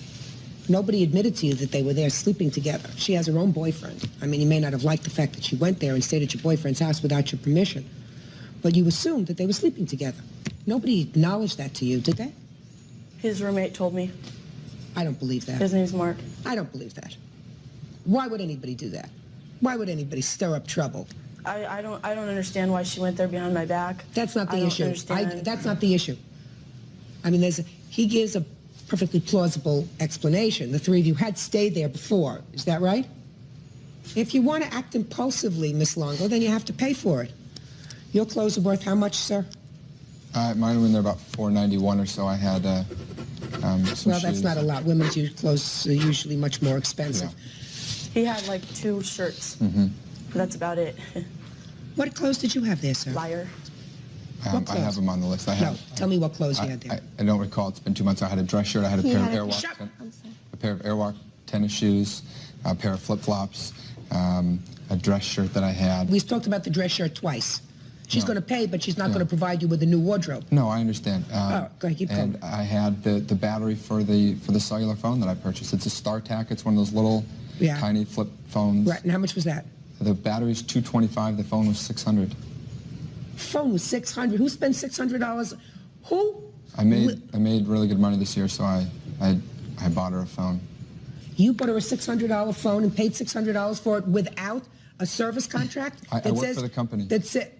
I worked for GT MobileNet. I made $70,000 in 3 months. Just to say, that's not what I'm asking you, sir. There isn't a moron in this country that spends $600 for a phone without getting the phone for practically nothing, so that they can, all you have to do is sign up for a couple of years worth of service, and then you don't spend $600 for a phone, maybe you spend $200 for a phone. It was a $1,000 phone, and we got it reduced. It was one of the very small StarTAC cellular phones. You're right, you can get a very large phone for free. Not a very large, Okay, sir. you can get an okay-sized phone for free. I got her an extremely small telephone. Well, why didn't she take this extremely small telephone with her when she was traveling? I have a car phone, I Your also Honor. bought her a car phone that's mounted in her car. So she Yeah. took that one because it had roaming capabilities to go into San Francisco. The little small one didn't, so there was no need to bring it. She didn't need 2 phones. I don't know if I believe you. I don't know if I believe that. Judge Judy continues in a moment. I think you need some more plastic surgery and another boob job. See, mine are real. And later today, So you called Child Protective Services, sir, because he was using vulgar language. Well, he was exposing himself to the girls, too. Judge Judy. 21-year-old dancer Suzanne Longo admits to throwing Stephanie Pop's clothing into a dumpster. Suzanne says she felt betrayed by her former friend when she thought Stephanie was sleeping with her boyfriend. I don't know if I believe this phone business. Clothes, I believe. Phone, I don't believe. Your Honor, can I? Yeah, sure. My witness, Ashley, she came to the apartment the night we left so I could pick up a few of my things. She was there. You can ask her. This one? Yes. This is Ashley. Yes. What do you know about the phone? Right, that you remember specifically that night. Look at me. She had the phone there. She put it in the bag with all the rest of her clothes. There's 3 bags of clothes in the living room. Where did she take the phone from? From the bedroom. I guess she had other stuff in the bedroom. I don't know. Just a minute. She took the phone from the bedroom and she put it in one of the bags that were in the living room? Mm-hmm. Huh? Yeah. What was the phone doing in the bedroom? I had my own closet in her room. Yeah. And we have the phone plugged in to charge it. Yeah. And I thought about taking the phone, and I thought, I don't think it'll work in there, so I put it in a bag of clothes to leave it. I took the things I had and we left. Ah, baloney. Baloney. The phone has been shut off. The phone number's been shut off effective July 30th when this happened. That's fine. Forget the phone. Forget the phone. It doesn't make sense to me that you take a phone out of a bedroom and unplug it where it's being charged and put it in a bag that's sitting in the living room and you're going away. It seems to me if you're going away for a couple of days and if your phone is in your bedroom, you leave it in the bedroom when it happens to be the most expensive thing. Listen, there isn't a question in my mind that you destroyed your property. This is not a windfall. Can I say one thing? What? She had exactly this much space in my closet. And this is how big it was. And this is where the 3 bags sat of clothes. That is all. She didn't have the whole closet. I had my stuff in the rest of the closet. She said the stuff was in the living room. She's a liar. She said the stuff was in the living room. Your Honor, I had clothes in the living room, I and think I it had was my in the own closet. closet. She has 2 closets in her bedroom. One Is there closet was differing mine, stories here? and one closet was hers. And we had just done laundry, so I had 3 bags of laundry in the living room. Okay. Aside from your 2 dress shirts, sorry, the 1 dress shirt, and then you said you had another dress shirt. You had 2 or 1 dress shirt? I believe there's 1 dress shirt there. Okay, so it's a 1 dress shirt, a pair of flip-flops, and sneakers. What else did you have? I don't recall. When I made up the list 2 months ago when we were trying to do this in August, so I don't. That's Well, all that that's doesn't in my sound like a memory. lot of clothes from somebody who was living there full-time, sir. I wasn't living there full time, ma'am. She was, and I had just spent the night there a couple of times when she was there. He had a pair of his jeans that I had bought Yeah, him there, too. that's They're right. expensive jeans from Lucky's Nordstrom's. brand. Can I be reimbursed for rent since they were living there? No. Even though I don't remember her living there? Just a second. Did you have an agreement with them to pay rent? No, I let her Then- stay there for 1 day Then at you a don't. time. Then you had no contract with her to pay rent. She stayed there for exactly 5 days. Listen to me. You have to have an arrangement to pay rent, an agreement. And if she doesn't pay, then you have a lawsuit. Do you understand? Okay. Good. All right. Sir, you look like a very natty dresser, which means you're a very good dresser. So I'm going to say that you had 1 good shirt, 1 good pair of flip-flops, and a nice pair of jeans. You're going to get $200. Madam, I looked over your whole list. May I say something, Your Honor? Sure. She had taken all of her clothes that were in the closet, everything she owned, and to put them in the car. Filled up her trunk and her back seat with her clothes.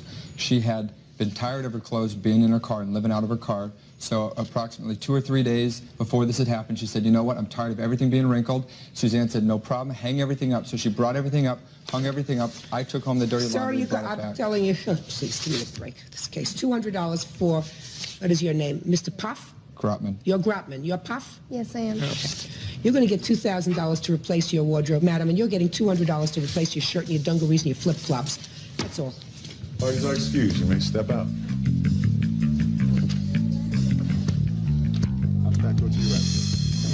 Quite frankly, I think she needs help. Your face still has craters in it. Why don't you get some plastic surgery? How about a nose job? And now the next case. Parties on Beckman versus Hunter. Step forward, please. 42-year-old service technician Gary Beckham is suing his neighbors Chris and Jamie Hunter, claiming their 3-year-old daughter Tiffany scratched his truck with a knife. The Hunters are countersuing Mr. Beckham for harassment. That is the villain? That is the villain, yes. Cures him. However, according to your complaint, Mr. Beckman, this little girl over here is 3 years old. Right. Your daughter took a knife or a sharp instrument and damaged your car. Correct. You don't deny that you did that. No, I do not.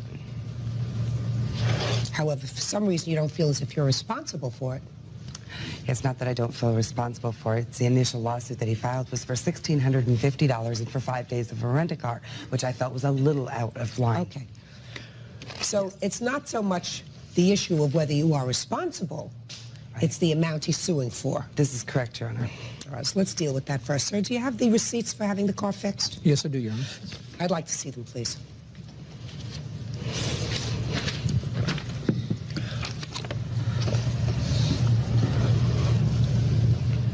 Sir, explain this to me, all right? Okay. I originally sued for $1,650. That was the higher complaint, or the higher estimate that I got to fix my car. Everybody was telling me that it could not be buffed out. I do have pictures of the damage.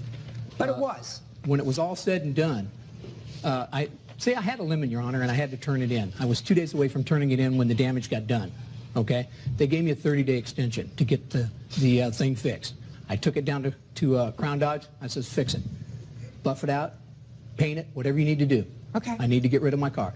They came back and said it was buffed out, fine. The dealership bought the car back. And so now I amended my complaint to $75, which was the cost of the buff out. Oh, that's easy. See that? Out of pocket $75. Correct. Very good. So we've taken care of his claim against you for $75 from $1,650. So far, you're ahead of the game. Now, you have a counterclaim against him for $2,000. You want to explain this to me? Well, Your Honor, just shortly after this incident happened on the 13th, a lady shows up at my door. She's from Child Protective Services.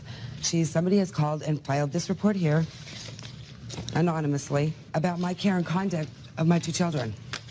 Now, when this incident happened with Mr. Beckham's truck, I was at work. They're generally really good kids, but this woman saw that. She knew that we took good care of our children. She closed this case, finding it unfounded, but noted that the day that the claim was filed, on the 15th for this incident, is the same day that that anonymous phone call to PSSA was made. There have been countless number of vulgar, rude, insulting... Well, let me start with this. Did you call in this report to Child Protective Services, sir? Me and about 5 other people have called Child Protective Services. You called? Yes, I have called. Did you call on the date that this happened with your car? No, I did not. When did you call, sir? It had to be 2 weeks later. What made you call Child Protective Services 2 weeks later? Just the vulgar language that I heard come out of their older son. He was talking to some girls, vulgar language. Something needed to be said. When you're talking about their older son, you're talking about this little boy here? Yes, Tyler. Judge Judy continues in a moment. The way he was talking to them, the vulgar language he was using, okay, that was conduct unbecoming of 6-year-olds. Real cases, real people. Judge Judy. 42-year-old service technician Gary Beckham says Chris and Jamie Hunter's 3-year-old daughter Tiffany scratched his truck with a knife. The Hunters claim Mr. Beckham continually harasses them. So you called Child Protective Services, sir, because he was using vulgar language? Among other things, yes. Well, give me the other things. Well, he was exposing himself to the girls, too. And that is not conduct of a 6-year-old boy. Tell me what you mean by he was exposing himself, what you saw, sir. I saw him take himself and show it to these 2 little girls. I even talked to the fathers of the 2 little girls. And the way he was talking to them, the vulgar language he was using, okay, that was conduct unbecoming of a 6-year-old. So I had to let somebody, in my good conscience, I have 2 boys, I have to let somebody know. So I called PSSA. Well, what about the fathers of the 2 little girls? I have no idea what they did. None whatsoever. I'm pretty sure that they were upset. They live right next door to these guys. How many calls had been called into Child Protective Services? This is the only one that you have any note that I know anything about, Your Honor. And Mr. Beckham nor 2 other girls, his father, have never come and spoke to me or my husband. And this is the first we've ever heard of this. So what happened after this? The case was closed. The case was closed and unfounded. It's just a constant and endless battle that we're bad to our children. We're not taking care of them. Just it's been one thing after another, all resolving back to a 3-year-old scratching this track. And I just didn't feel it was right. Well, the fact that it may not have been right does not make it the subject of a lawsuit. Mr. Beckham. Yes. Let me tell you what I have a problem with, sir. Okay. You know I take child abuse, child neglect very seriously. The fact that you allegedly saw this little boy do what you have described is not child abuse, and it's not necessarily neglect. Okay. It is the kind of thing that a normal person would, if there was a normal relationship between neighbors, result in you ringing their doorbell and saying, this is what I saw your little boy doing. You might want to have a talk with him. And you know, if you have children, sir, yes, you know that kids do that sort of thing. That doesn't necessarily mean that the child is being abused or neglected by his parents. So when you use Child Protective Services for other kind of relief, that takes away caseworkers from doing their legitimate work. That means the time they spent going out on this nonsense, they can't be investigating legitimate cases. That's wrong. Well, you know, Your Honor, when you see somebody exposing himself to 2 other little girls... You're talking about a 6-year-old, sir. Judge Judy continues in a moment. We're talking about a 6-year-old. I let the only appropriate people that I knew, other than management of the trailer park, which... No, you let the right people know about it. You let the fathers of the 2 little girls Correct. know what you had seen. Correct. So that they could take appropriate steps, which means that they could have come to speak to these people. They could have said to their 2 little girls, I don't want you to play with that little boy anymore. They could have taken specific precautions. What you did was wrong. Okay. Pay for your own car. This lawsuit and the counterclaimant dismissed. Parties are excused. You may step out. There you go, out the back door to your right. Judge Judy continues in a moment. And on the next judge... Keeman versus Tolbert. Step forward, please. Restaurant manager Phyllis Keeman says her employee, 16-year-old Bethany Tolbert, called her foul names and split her head open with a telephone. Bethany claims it was an accident. Order. All rise. Your Honor, this is case number 184 on the calendar in the matter of Keeman versus Tolbert. Thank you, Bird. You're welcome, Judge. Parties have been sworn in. You may be seated. Have a seat, sir. Ma'am, have a seat.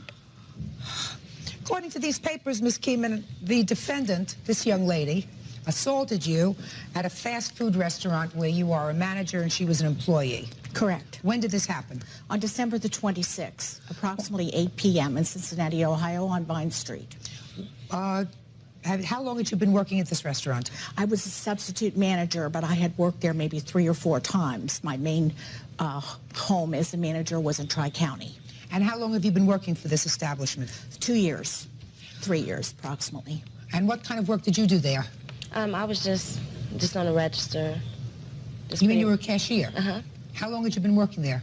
I had worked there for about 3 months, and then I was like on a leave. I didn't work for about a month, and then I had just came back. It was like my 3rd day back. 3rd day? Mm-hmm. Had you met her before? No. So, Ms. Keeman, would you tell me what happened on this day in December? On December the 26th, I was a substitute manager at Hardee's Restaurant, and we always have a main duty of like working on the cash register and secondary duty, sweep the floor, get iced tea ready and such priorities. I had given her task to do, and she was on the phone. Beth Tolbert. You're her mother? Yes, I'm your mother. And I gave Beth Tolbert her duties, and she was on the phone. I came back a little bit later after cleaning the restrooms and doing some of her chores, and she was still on the phone. And I repeated that she must get off the phone. I thought maybe I'll give her a break because I'm a benevolent manager. And I gave her another chance to please do her duties and get off the phone. She stated she wanted to call her mother, but I don't know who she called. And there was a lot of profanity and a great deal of yelling on front line. As a manager... Okay, so let me stop you right there. Yelling and profanity by whom? Beth Tolbert. And who was she yelling at? Somebody on the telephone telling them what a mean vulgarity word I was, making her do something other than just ring on the cash register. And where is the phone situated as opposed to where the patrons are? The phone is situated by drive-through, and she was on front line. She had to go over and use the phone behind an wall, like, to use the phone. But she was supposed to be on the cash register. That's correct, Your Honor. So she couldn't be on the cash register if she was on the phone? That's correct. Well, after there was a lot of profanity, did she finally hang up the phone? I asked her to please clock out. I gave her a choice. Clock out meaning? Meaning that she should leave the restaurant, and that's all. She would be paid for the day that she could go home. She had a choice, either get off the phone or clock out. So I finally asked her to clock out. I said, if you don't leave, I will have to call the police, because at that point it's criminal trespassing.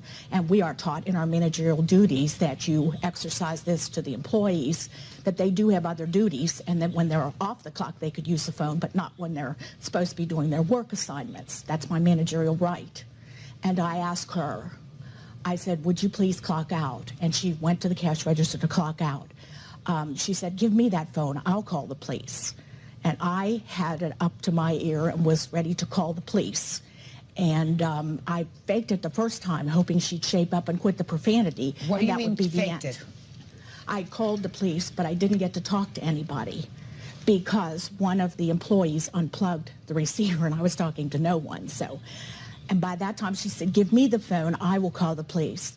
And I saw her heave back with the receiver of the phone, and I ducked. But unfortunately, I did not duck far enough.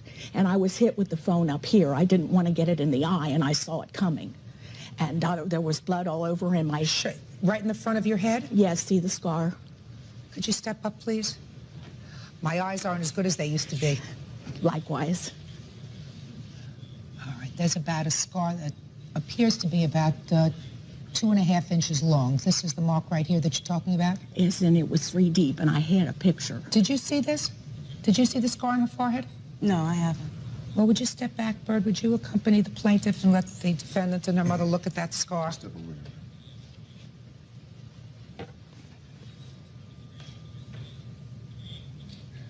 Okay. You had stitches in your head? Yes. How many? I had 12 to 14 on the top layer, and they told me it was 3 deep. I have no idea what the total is. I have medical reports. How long were you out of work? I was out of work. I was told to stay off by 3 weeks. I was told after 8 days. Don't tell me what you were told. Just tell me how long you stayed out of work. 3 weeks? 4 or 5 days. And tell me what kind of pain, if any, you had in your head. I have never had headaches in my life, and I have one every day since I have been hit. I am also losing my eyesight in this eye, which the doctors are watching me very closely. I have all my medical reports, Your Honor. Now, you were arrested, is that correct? No. Were you taken into police custody at any time? No, I wasn't. Are you telling me that there was no trial in any other court? Because according to these papers, there was a trial in another court. Yes, there was a trial, but I'm saying I didn't get arrested or anything. The police didn't. They didn't take me. How did you get to court, madam? We got a letter in the mail. It was a hearing. She filed a juvenile complaint. Ms. Keeman did it. And that's where we went to court for a hearing, an assault charge. Okay, well, that's a trial. Hearing is a trial. Yes. It's just that you are 16, is that right? 17. 17? She was 16 when that occurred. All right, let's hear your version of what happened. Okay. When I got there, Phyllis was with another manager there. And she was a really nice person when the other manager was there. And like if you get a break or something, no matter what, when people come in, you have to go back to the register. And so and I had a sandwich, and the whole time I had to keep coming back and forth. I couldn't go. Couldn't go where? I couldn't go to my break. I couldn't eat my sandwich because people kept coming in. So then the manager had finally left, and there was no more. It was like we were completely dead. And I went ahead and ate my sandwich. And then Phyllis, she got mad because she didn't know that I had asked the other manager right before she had left or anything. And so that, that's kind of how the attitude started towards me. And the phone rang, and she answered the phone, and it was for me, and she told me I could use it. And I got on it, and Who was on the phone? It was just one of my friends. He asked, "What are you doing?" "Nothing, working." And then she runs back, "Get off the phone now. You can't be sitting here talking about me," and all this stuff. And I hadn't said a thing about her. And, I got off the phone, and I was told to sweep behind the counter. So I said, okay. And while I was sweeping and everything, she was over by the bathrooms, just screaming something at us, and we couldn't hear her. And what do you mean you couldn't hear? If she was screaming, how could you not hear her? We could hear her yelling, but we couldn't hear what she was saying. Judge Judy continues in a moment. She's allowed to give you an attitude, madam. She's the boss, applesauce. Real cases, real people. Judge Judy. Restaurant manager Phyllis Keeman is suing her former employee, Bethany Tolbert, claiming she split her head open. Bethany says it was an accident. You said she was screaming at you, but how do you know she was screaming at you if she was screaming at all if you couldn't hear her? No, I'm saying that she was yelling. She was just yelling something towards us when we didn't know what she was saying. And then she came up to the front. She finally came up, and she got directly in front of me, and she screamed it again. And so she screamed what? She screamed to get over and mop this effing floor now. And so I heard her, but I said, "What you say?" Because because I was kind of upset because she was right in my face. And so she said, "Yo, you didn't hear that?" And so she repeated it again. And I told her I was sweeping the floor, and I said, you really don't have to speak to me that way. And she said, "Oh, I'll talk to you how the F I want to talk to you," and all this stuff. And so that's when me and her started arguing. And so she told me to clock out. And the thing with that job is that on any hour, there's a print off that goes off, and it's 5 minutes before and 5 minutes after, and you can't clock out within that 10 minutes. And it was 8 o'clock on the dot, and I couldn't clock out. And I told her, and so she picked up the phone and said she was calling the police. Then she hung up the phone. She got on the phone and said she had an insubordinate employee and she wanted her arrested, and hung up the phone. That's all she said. And so, I kept telling her, I couldn't clock out. She's like, "Get out of here." She's screaming and everything, acting like I was going to hurt her or something. And I'm 12 feet away from her. So I said, well, look, I said, you need to call them back and tell them that I have 5 minutes, and I'll leave in 5 minutes, because we have always been we were told that we're not allowed to let any managers clock on our, ringing on our registers. We're not allowed to let anybody clock us out, and no matter what the reason is. So I couldn't clock out, and I didn't know her either, and so I said, well, I'll call them. I said, I'll call them back. And so I went and I picked up the phone. The phone was on a receiver. I picked up the phone. She grabbed me and started shaking me. And that's how we were pulling each other like this. And she finally pulled the phone out of my hand, and that's how she got hit. Show me with your mother how that happened. Let's say your mother is the plaintiff. Show me, Miss Tolbert, because that's what you said in your answer. You just showed me this motion that you were tugging over the phone. So show me how she got hit on the top of the head. Okay. She's shorter than me. It's like the way.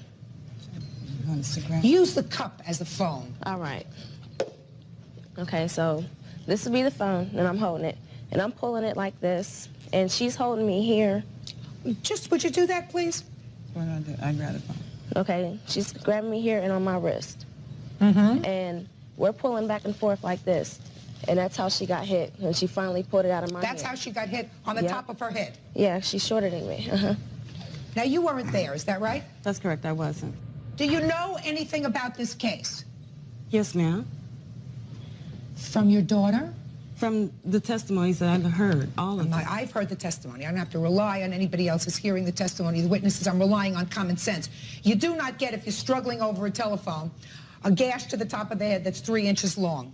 You don't get that. I've heard this lady testify. It doesn't sound to me as if this is the kind of lady who is going to use the F word over and over again in speaking to your daughter. I want to tell you that. Just doesn't strike me that way. Now, I have just a couple of other questions for you. You took a leave, you said, from this job for a month. Why? I was sick.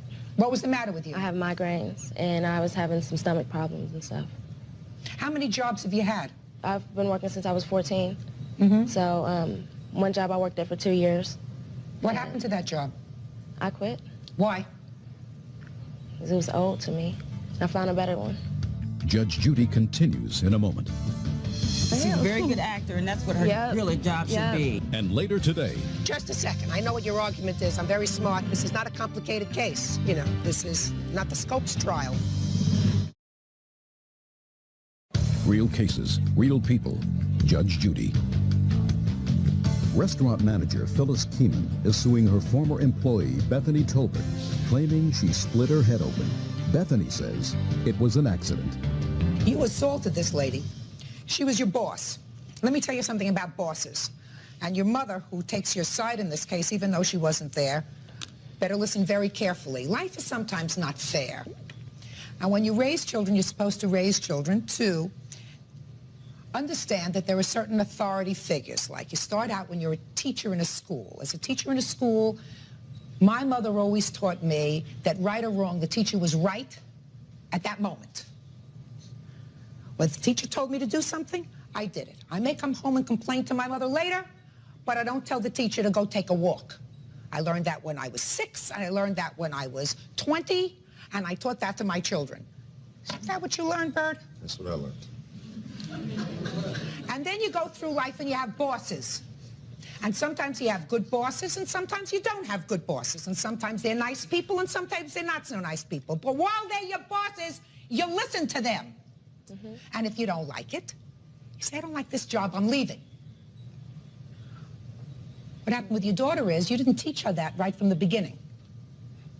Probably said to her, you stand up for what you think is right to your teachers when you're 6 and to your boss when you're 16. It's not what happens. I've gone through life having a lot of bosses that I didn't like, who told me a lot of stupid things. And I knew that they were stupid when they told them to me. I did them until I got disgusted, and then I said, I'm going to find another job. That's what you do. Excuse me, can I say something? Sure. Okay, I had no problem with whatever. When she was telling me to do things, I had no problem doing that. I mean, I've been working since I was 14. I can go ahead and do the work. Are you telling me that she cursed you out using the F curse word? She sure did. I don't believe you. What do you think about that? What I don't believe you. I don't believe you. Just like when you said in your answer, when she said to you, put down the phone or go and sweep the floor, you said to me, what did you say to me? Even though you told me just now that you heard every word that she said. You gave her an attitude. Mm-hmm. She gave me one. She's allowed to give you an attitude, madam. She's the boss, applesauce. I know she's the boss, but she can't curse at me like that. She's the boss, applesauce. So you better work really hard because she's got a 3-inch scar. She's got headaches. You had no reason to assault her. She's suing you for pain and suffering, and she's going to get the money for pain and suffering that she's suing for. Judgment in this case is $5,000 for the plaintiff. That's all. Parties are excused. You may step out. Out the back door to your right, please. And I feel sorry for the other employees that have to work under her. She's going to hell for all his lying. That's about it. And now the next case. Parties on Rusk versus Nelson. Step forward, please. 18-year-old student Brandon Rusk says he and 5 other seniors rented a limo for their prom. He's suing 18-year-old Krista Nelson, claiming she didn't pay her share. Not a difficult case. You had a senior prom, a senior ball. You decided to take a limousine. All right, on May 31st, like you said, we had our senior ball. There were 3 couples, me, my girlfriend, Krista, her date, and... Krista, her date. Your date, Jeff, according to your papers. Yes. And her witness, Jason, and his date. And this gentleman. Yes. So, did you know her date, Jeff? No, I did not.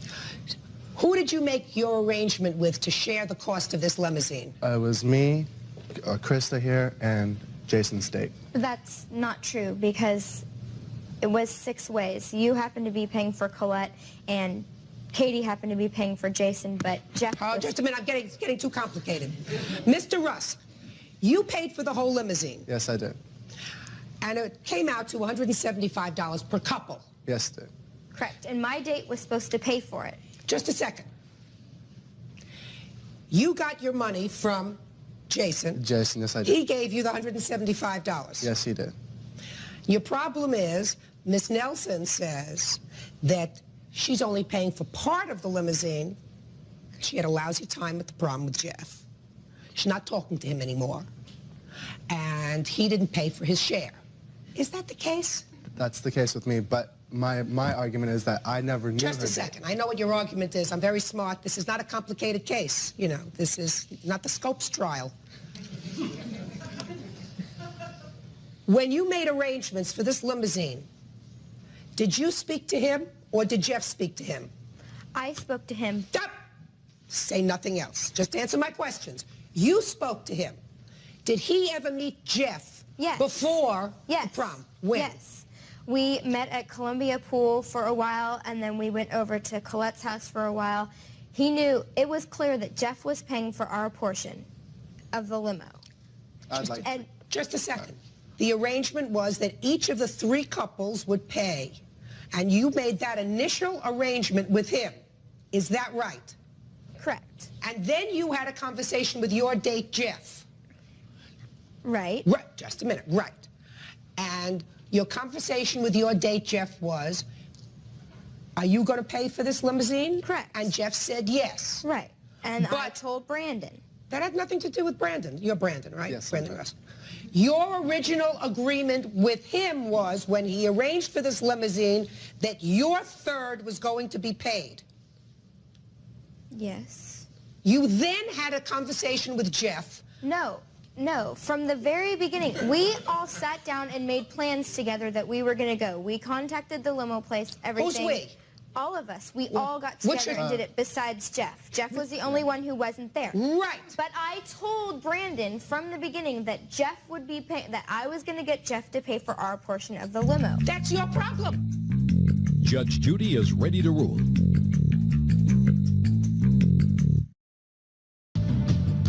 Don't you hear what you're saying, madam? Jeff wasn't there when you made the arrangements. He relied on the fact that you, as his friend, were going to be responsible for a third of it. You later spoke to Jeff, because Jeff wasn't there when you made these arrangements, according to your own statement. Look, you got to pay for your portion. You want to sue Jeff? Sue him. He shouldn't be out the money. And I agree. Good. $175 for the plaintiff, that's all. Parties are excused. You may step out. Judge Judy will continue in a moment. Bettis versus Stipke. Step forward, please. 35-year-old housewife Cynthia Bettis is suing 35-year-old Mike Stipke, claiming he broke a table when he fell over in a drunken stupor at her daughter's birthday party. Mr. Stipke is countersuing for his medical bills. Order. All rise.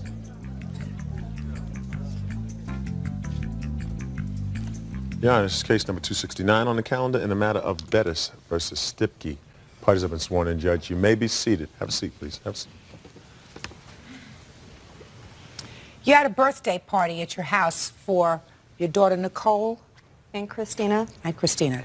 We also celebrated 2 other children's birthday at that time. And according to this complaint, one of the other children who was celebrating a birthday was the daughter of a friend of yours. Yes. Who brought this gentleman to the party. Yes. So you came, sir, as an invited guest Yes, ma'am. of this lady? Yes. See how smart I am. Your claim is that while he was at the party, he was drunk? Yes. And he destroyed some furniture? Yes. Were you drunk? No, ma'am. I had 3 or 4 beers at the most. They had other people drinking. Her sister and her husband were also drinking a beer. Who cares about a sister and her brother? They didn't break furniture. No, they did not. Well, why'd you go to the birthday party and drink? Nah, I just had a few beers. Uh-huh. Why don't you tell me, sir, how it came about that you broke this furniture? Describe what happened to me, if you remember. Diane had threw a piece of ice up to me. Just a second. Diane, that's you. Right. Stand up there, Diane, because I found that interesting. So she threw what? A piece of ice up in the air. Ice. Ice. Where were you standing at this time? On the patio. On the patio. Describe how you threw a piece of ice. How far were you standing apart? 3 feet. Well, move over another foot. I felt like this. About that far? And you, what were you doing? Your hands weren't behind your back, sir. What were you doing? You're holding a beer? Yeah. Yes. Make like you're holding a beer, right? All right. And a cigarette. And you're, what? And a cigarette in the other hand. Cigarette in the other hand? Yes. I don't remember. Make like a cigarette in the other hand. Now, Diane, show me what you were doing. I just tossed a piece of ice up. An ice cube? Yes. It was out of the ice chest. Actually, it was out of my cup, but Mike lifted his head up, and he stepped No, just back. you're going to show me. Toss the ice. Go ahead. Toss it. Go. And when I went back, I hit the end of the table and went down and then busted my head open on a toy chest. Just a second. I'm not interested with your head. I'm interested in the table. Right? You broke the table. The end piece, yeah. The end piece of the table. Right. Because you were acting like a fool at a children's birthday party. He had 3 or 4 beers. She's throwing ice cubes at you, and you're catching them in your mouth, right? And I say this to you, sir, because to add insult to injury, you filed a countersuit in this case. You're suing her because you fell and broke your head and split your head open. What does that have to do with her? What does that have to do with her? That was her house, and I was on her property, and I went through pain and suffering to the deal. So whose fault was that? It was my fault. So what are you suing her for? For the pain and suffering I went through. Why is your pain and suffering her problem? If you get it, listen to me, sir. If you get out of bed in the middle of the night, right, to go to the bathroom, and you stub your toe on a chair, and you break your toe, do you sue the chair manufacturer? Huh? No. No. Now, the table didn't have 3 or 4 beers and move. Right? No. So I'm really trying to understand what was in your mind when you filed this countersuit. Her lawsuit, I understand. Okay. Okay. That was easy. Okay. That was easy. Okay. Is that pretty much what happened? In general, yes. We offered to call 911 or take him to the hospital. He refused. You were No, being... that is not true. Doesn't make any difference. I want to know about the table. Okay. Basically, the table was broke on one side, and he broke a chair. So did you have it fixed? Were you able to repair it? We tried to get it fixed. They were not able to fix the table and the How chair. did he break a chair? He was sitting in it, and when he leant over to get a beer off the table, he broke the chair. You broke the... Well, that happened before the table. Right. You remember that? No, there was no chair broken, no. You don't remember a broken chair? No. There was not a chair broken. How was it broken? You have a picture of it? Yes, we do. It's basically just a little metal hinge that fits into the grooves of the side of the chair. It's a folding chair, little wooden folding chair. Uh-huh. And so did you fix the folding chair? No, there's nowhere to fix the metal piece. Did the party continue on after this happened with this fall?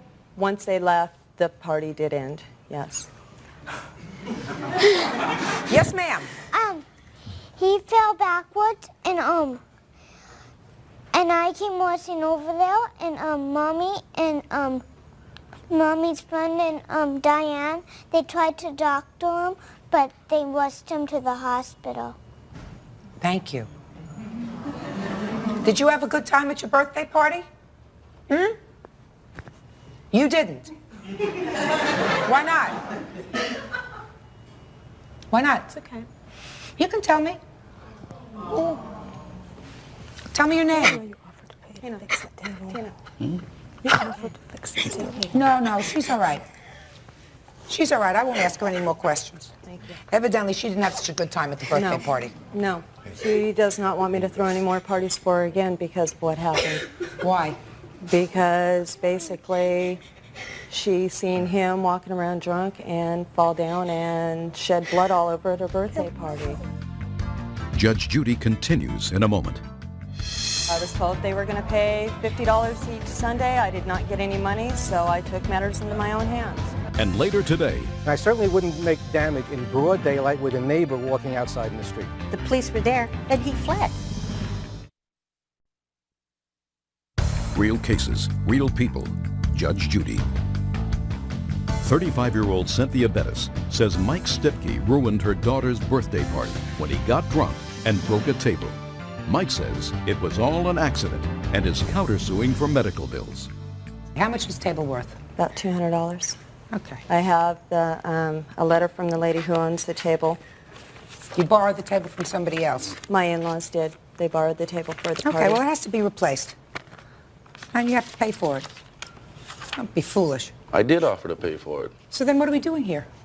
I asked for the money to be delivered, $50 every Sunday, and they agreed upon it, and it never came through. I offered to write her a check in the whole full amount and have Mike pay me back because I live 3 blocks from him. So? I never got that offer. She says, I'm going away for the weekend. I'll call you when I get back. We'll make arrangements to happen. She didn't call. Why don't you just drop off the check? Why should I go over there? She made it clear she didn't want me over there. Why don't you just send the check in the mail? Say, I'm sorry this happened. Sorry I for am the sorry birthday it happened, party. and I made that quite clear to her. All right. Well, it's a very unfortunate circumstance. Sir, you understand that you owe $200. That's for the table. I mean, little girls who had a birthday party, one of them had a good time. The older one didn't. She probably understands a little bit more about what was going on. Certainly, you know that your countersuit has absolutely no merit. If you act like a fool, sometimes you get hurt. Judgment in this case is for the plaintiff in the amount of $200. Do I get the table? Do you get the table? Yes. No, you get the judgment. Okay. Parties are excused. Step out. Thank you. What a jerk. Back door to your right, please. It was an accident and it happened. I'm sorry that I broke your table. Thank you.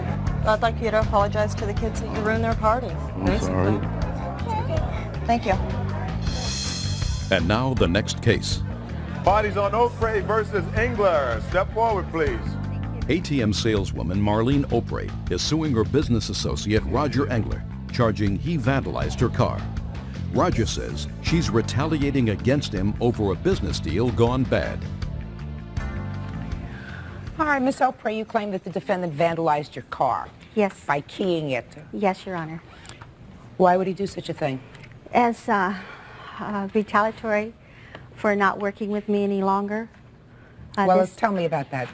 We just had a court case in San Francisco about 2.5 weeks ago to where he tried to say I owed him for a sum of money for the month of June.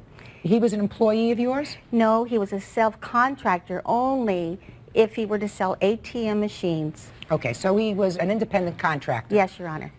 So he sued you last month. And he lost because he didn't produce, he didn't make one sale. Whatever. He lost. That's right. When was the car vandalized? August 25th. And when was the court case? October 7th. So the car was vandalized before the court case? Yes, it was. Okay. Did you report it vandalized? Yes, ma'am, I did. Where was it vandalized? Tell me about it. It was in my carport. My daughter saw him do it, and this is Linda, my daughter. Hi. And the police came immediately after he had done this, and he fled. If he hadn't done it, why would he flee from the police? Judge Judy continues in a moment.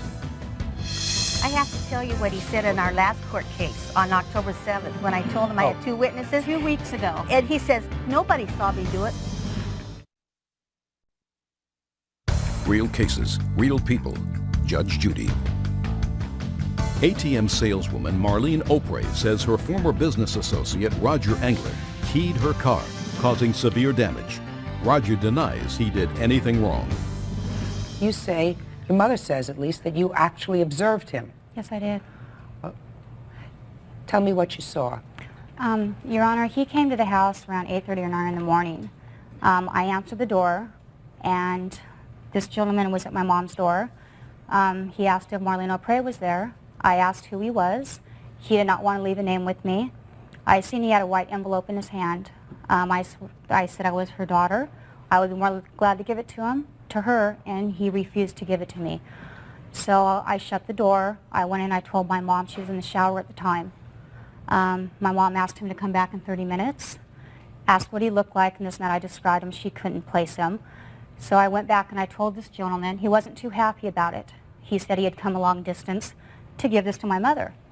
And I says, well, like I said, if you want to come back in 30 minutes. I shut my door. I went into my room. Not even 2 minutes later, I heard a screeching noise outside. It's right outside my bedroom window. There's a carport. My car was parked there as well as my mother's. I didn't have any clothes on because I answered the door. I was in my pajamas. I opened it up halfway. I went to go put my pants on to run out there to see what he was doing. He was kneeling down on the other side of my mom's car on the right rear tire. So I got my pants on. I ran out there. At that time, this gentleman was pulling away. I ran out after him. He kept going. He did see me. I saw him look in his rearview mirror. There was another gentleman walking in the park there where we live. He said this gentleman had parked there for a while there. You can't tell me what the other gentleman said. So you actually saw him kneeling against your mother's car? Yes, I did. You did not actually see him scratch your mother's car? I seen him kneeling there. I heard a noise. You heard a noise, Yes. and you saw him kneeling near the car? Yes, I did. Okay. Had you parked the car there the evening before? Yes, I did. And when you parked the car there, can you describe its condition to me? It was good. I mean, What I'd kind of a been car is it? driving all day. I had not been out of the car. I'd been on a long trip. And I'd parked there about 11:30 at night. And, Your Honor, we have security at the park, so nobody came in. Do you have pictures of the car? Yes, I do. May I see it, please? Yes.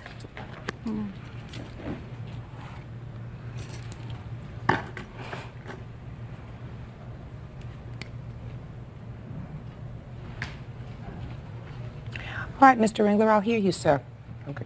It's a nice story. Mostly none of it was true, but that's a nice story. Number one, we were partners. I had letters that showed that we were business partners. We had gone on a number of trips together. We were supposed to share income and so on. I'm not interested in the other lawsuit, sir. No, I you understand. lost No, the other lawsuit. I'm just giving background.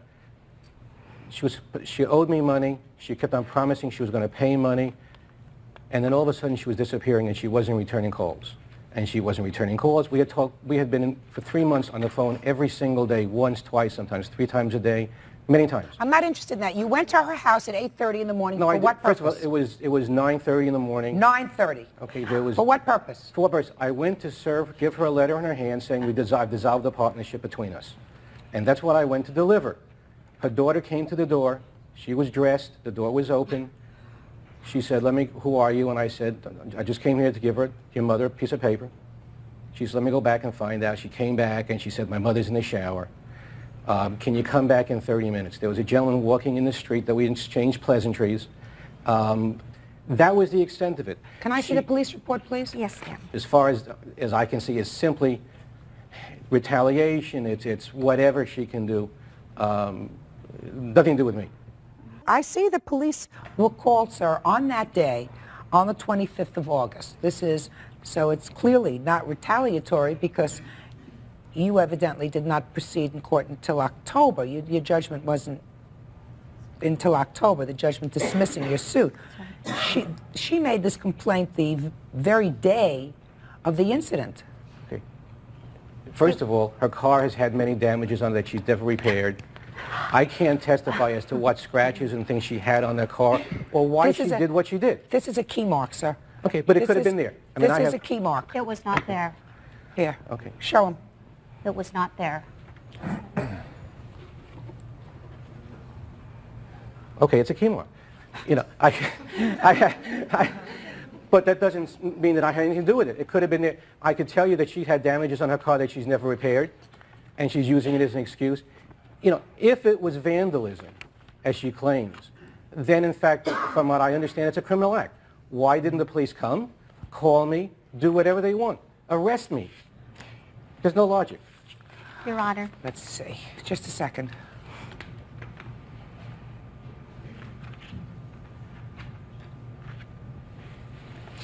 You were given information on how to get a temporary restraining order against him. Did you do that? No, I didn't because I left on a long cruise. And like the police department said, if you're gone, I went all the way up to Alaska and Canada. There was no sense in getting a restraining order. I was going to be gone. For how long? I was gone for 12 days. The cruise was before I even went there. The reason I know that is because one of her customers I had spoken to her and called me. The cruise was before. What kind of business are you in, sir? I'm in the ATM business. I sell ATM, cash dispensers, credit card processing, and so on. I was never an employee of hers. I was never a contract laborer of hers. I had my own company. She approached me to be a partner with her and hers. I just asked you, shh. Have you ever been arrested? Yes. When? 2 years ago. For what? It was considered insurance fraud at the time. Although it was my own property. It was my own property that was stolen, and it was a nonsense thing, but that's how it was. And you were convicted? Yes. Is that your first arrest, sir? No. Was the arrest just prior to that? That was a case that was dropped on an advertising program that was eventually dropped. How long was your probation on the insurance fraud? 2 years. When is your probation up? Oh, it was up before I came to California. Judge Judy is ready to rule. This is not a criminal case. Criminal case, the burden of proof is proof by beyond a reasonable doubt that an act was committed. The quantum of proof in a civil case, and this is a civil case, is more evidence than not, what we call a preponderance of the credible evidence that an event occurred. So I must make a determination based upon common sense and based upon what I've heard, whether I am satisfied by a preponderance of the credible evidence, that is more evidence than not, that you did in fact key her car. I'm satisfied. So you have the estimates for the damage? Yes, and it's already been taken care of.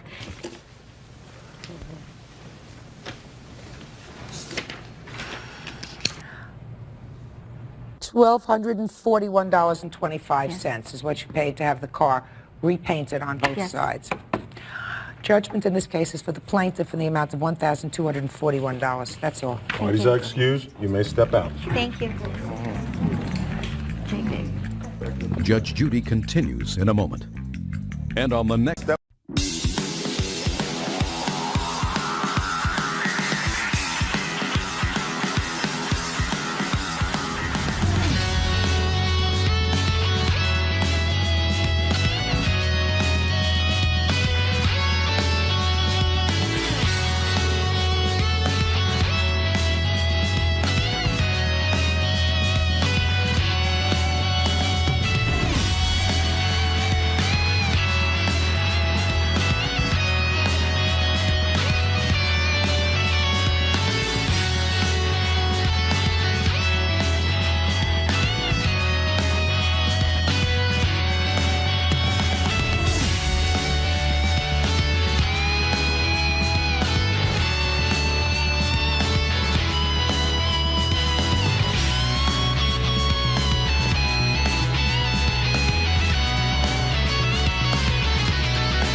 अस्सलामुअलैकुम। ईट fit phobia के kitchen में आज हम बनाने वाले हैं बहुत ही मजेदार करी पकोड़ा। बहुत ही मजेदार सी रेसिपी है, तो चलिए बगैर कोई टाइम वेस्ट किए रेसिपी स्टार्ट करते हैं। यहाँ पर सबसे पहले मैंने एक बड़ा और खुला बर्तन लिया है, क्योंकि करी में कुछ ज्यादा क्वांटिटी में बनाने वाली हूँ, जिसमें मैंने हस्बे जरूरत कुकिंग ऑयल ऐड किया है। फिर इसमें ऐड करेंगे मेथी दाना, कलवंजी और जीरा, तीनों की क्वांटिटी 1/4 टीस्पून रखेंगे। ये तीनों चीजें ऐड करने के बाद इसे तकरीबन 1-2 मिनट के लिए रोस्ट करेंगे। जैसे ही अच्छे से रोस्ट हुई तो इसमें कटे हुए 2 मीडियम साइज के प्याज शामिल कर देंगे। प्याज को अच्छे से पकाएंगे और इसमें 1 टेबलस्पून लहसुन अदरक का पेस्ट शामिल करेंगे। और जब प्याज थोड़े सॉफ्ट हो जाएंगे तब हम इसमें टमाटर शामिल कर देंगे। टमाटर मीडियम साइज के 2 शामिल करेंगे। अगर बड़े साइज का टमाटर है तो आप 1 शामिल कर दें। टमाटर को थोड़ा सा पकाने के बाद हम इसमें हरी हुई मिर्च ऐड कर देंगे। मैंने साबुत हरी मिर्च ली है और उन्हें दरमियान से काटकर ऐसे ही डाल दिया। साथ ही इसमें 1.5 टीस्पून लाल मिर्च और 1 टीस्पून हल्दी की शामिल कर देंगे और इसे कुछ मिनट के लिए अच्छे से इसकी भुनाई करेंगे। यहाँ पर पहले से मैंने दही की लस्सी बना ली थी। 1 किलो दही में सिर्फ हाफ कप पानी डालकर उसे मैंने अच्छे से ब्लेंड कर लिया था। तो यहाँ पर लस्सी ऑलरेडी तैयार हो चुकी थी। अभी हम इसमें सिर्फ 2 कप बेसन के शामिल करेंगे और इसे एक दफा फिर अच्छे से ब्लेंड कर लेंगे। और जो मिक्सचर अभी बना है उसे हम अपने बर्तन में शामिल कर देंगे। अब उसे कुछ देर के लिए पकाएंगे। यहाँ पर साथ ही हम पकोड़ों का सामान तैयार कर लेंगे, जिसके लिए तकरीबन 1 किलो आलू मैंने काट लिए थे और इसमें तकरीबन 2 बाउल के बराबर कटी हुई पालक शामिल की और साथ ही 2 मीडियम साइज के प्याज शामिल किए हैं और इसी के साथ स्पाइसेस शामिल किए हैं, जिनमें 2 टीस्पून धनिया पाउडर, 1 टीस्पून नमक, 1 टीस्पून जीरा पाउडर, 1 टेबलस्पून लाल मिर्च, 1 टीस्पून गरम मसाला और 1 टेबलस्पून मेथी शामिल कर देंगे। इसी के साथ 2 कप बेसन के शामिल करेंगे और थोड़ा थोड़ा पानी शामिल करके इसका अच्छा सा अमीजा बना लेंगे। ये देखिए यहाँ पे मैंने बेसन भी 1 कप और शामिल किया है और थोड़ा थोड़ा पानी डालकर हम इसे अच्छे से गूंद लेंगे और उसके बाद इसे कवर करके आधे घंटे के लिए रख देंगे। यहाँ पर करी में तकरीबन 1.5 लीटर पानी मैंने और शामिल किया था और साथ ही इसमें 1.5 टीस्पून नमक शामिल कर देंगे। उसके बाद जब इसमें अच्छे से उबाल आने लगेगा, इस पॉइंट पर हम इसमें नमक चेक कर लेंगे। अगर आपको कम लगे तो आप इसमें मजीद शामिल कर सकते हैं। यहाँ पर आधा घंटा गुजर चुका है। एक पैन में मैंने ऑयल ले लिया है और इसमें हम अपने पकौड़े फ्राई कर लेंगे। जब ऑयल अच्छे से गर्म होगा उस वक्त हम पकौड़े डालने शुरू करेंगे और जैसे इनकी एक साइड ब्राउन हुई तो इसकी साइड चेंज कर देंगे और इसी तरह दूसरी साइड को भी अच्छे से पका लेंगे। तो बस यहाँ पर हमारे पकौड़े भी बिल्कुल रेडी हो चुके हैं। इसी तरह बाकी का भी जो अमेज़ा है उसके भी हम पकौड़े बना लेंगे। उसके बाद ये पकौड़े करी में डालकर इन्हें अच्छे से मिक्स कर लेंगे। तो यहाँ पर काफी देर पकने के बाद करी हमारी रिक्वायर्ड जो थिकनेस हमें चाहिए थी वहाँ पर पहुंच चुकी है। तो अभी हम इसमें 1 टेबलस्पून जीरा पाउडर शामिल कर देंगे और मेथी शामिल कर देंगे और इसे अच्छे से मिक्स करेंगे। और उसके बाद एंड में इसमें धनिया शामिल कर देंगे और गरम मसाला शामिल करेंगे और इसे अच्छे से मिक्स कर देंगे। करी बिल्कुल रेडी हो चुकी है। तो यहाँ पर इसका तड़का तैयार कर लेंगे, जिसके लिए मैंने एक फ्राई पैन में ऑयल लिया है, उसमें जीरा डालकर उसे अच्छे से रोस्ट करेंगे। साथ ही उसमें 3 से 4 साबुत लाल मिर्च और half teaspoon red chilli crumbs का शामिल करेंगे और उसके बाद जो है 2 मिनट के लिए उसे अच्छे से पकाएंगे। जिसके बाद तड़का हमारा बिल्कुल रेडी हो चुका है और अब इस तड़के को करी में शामिल कर देंगे और इसके बाद हमारी मजेदार करी बिल्कुल रेडी है। इसे सर्व करें और एंजॉय करें। उम्मीद है वीडियो आपको अच्छी लगी होगी। वीडियो को लाइक और शेयर जरूर कर दें, चैनल को सब्सक्राइब कर दें। अल्लाह हाफिज।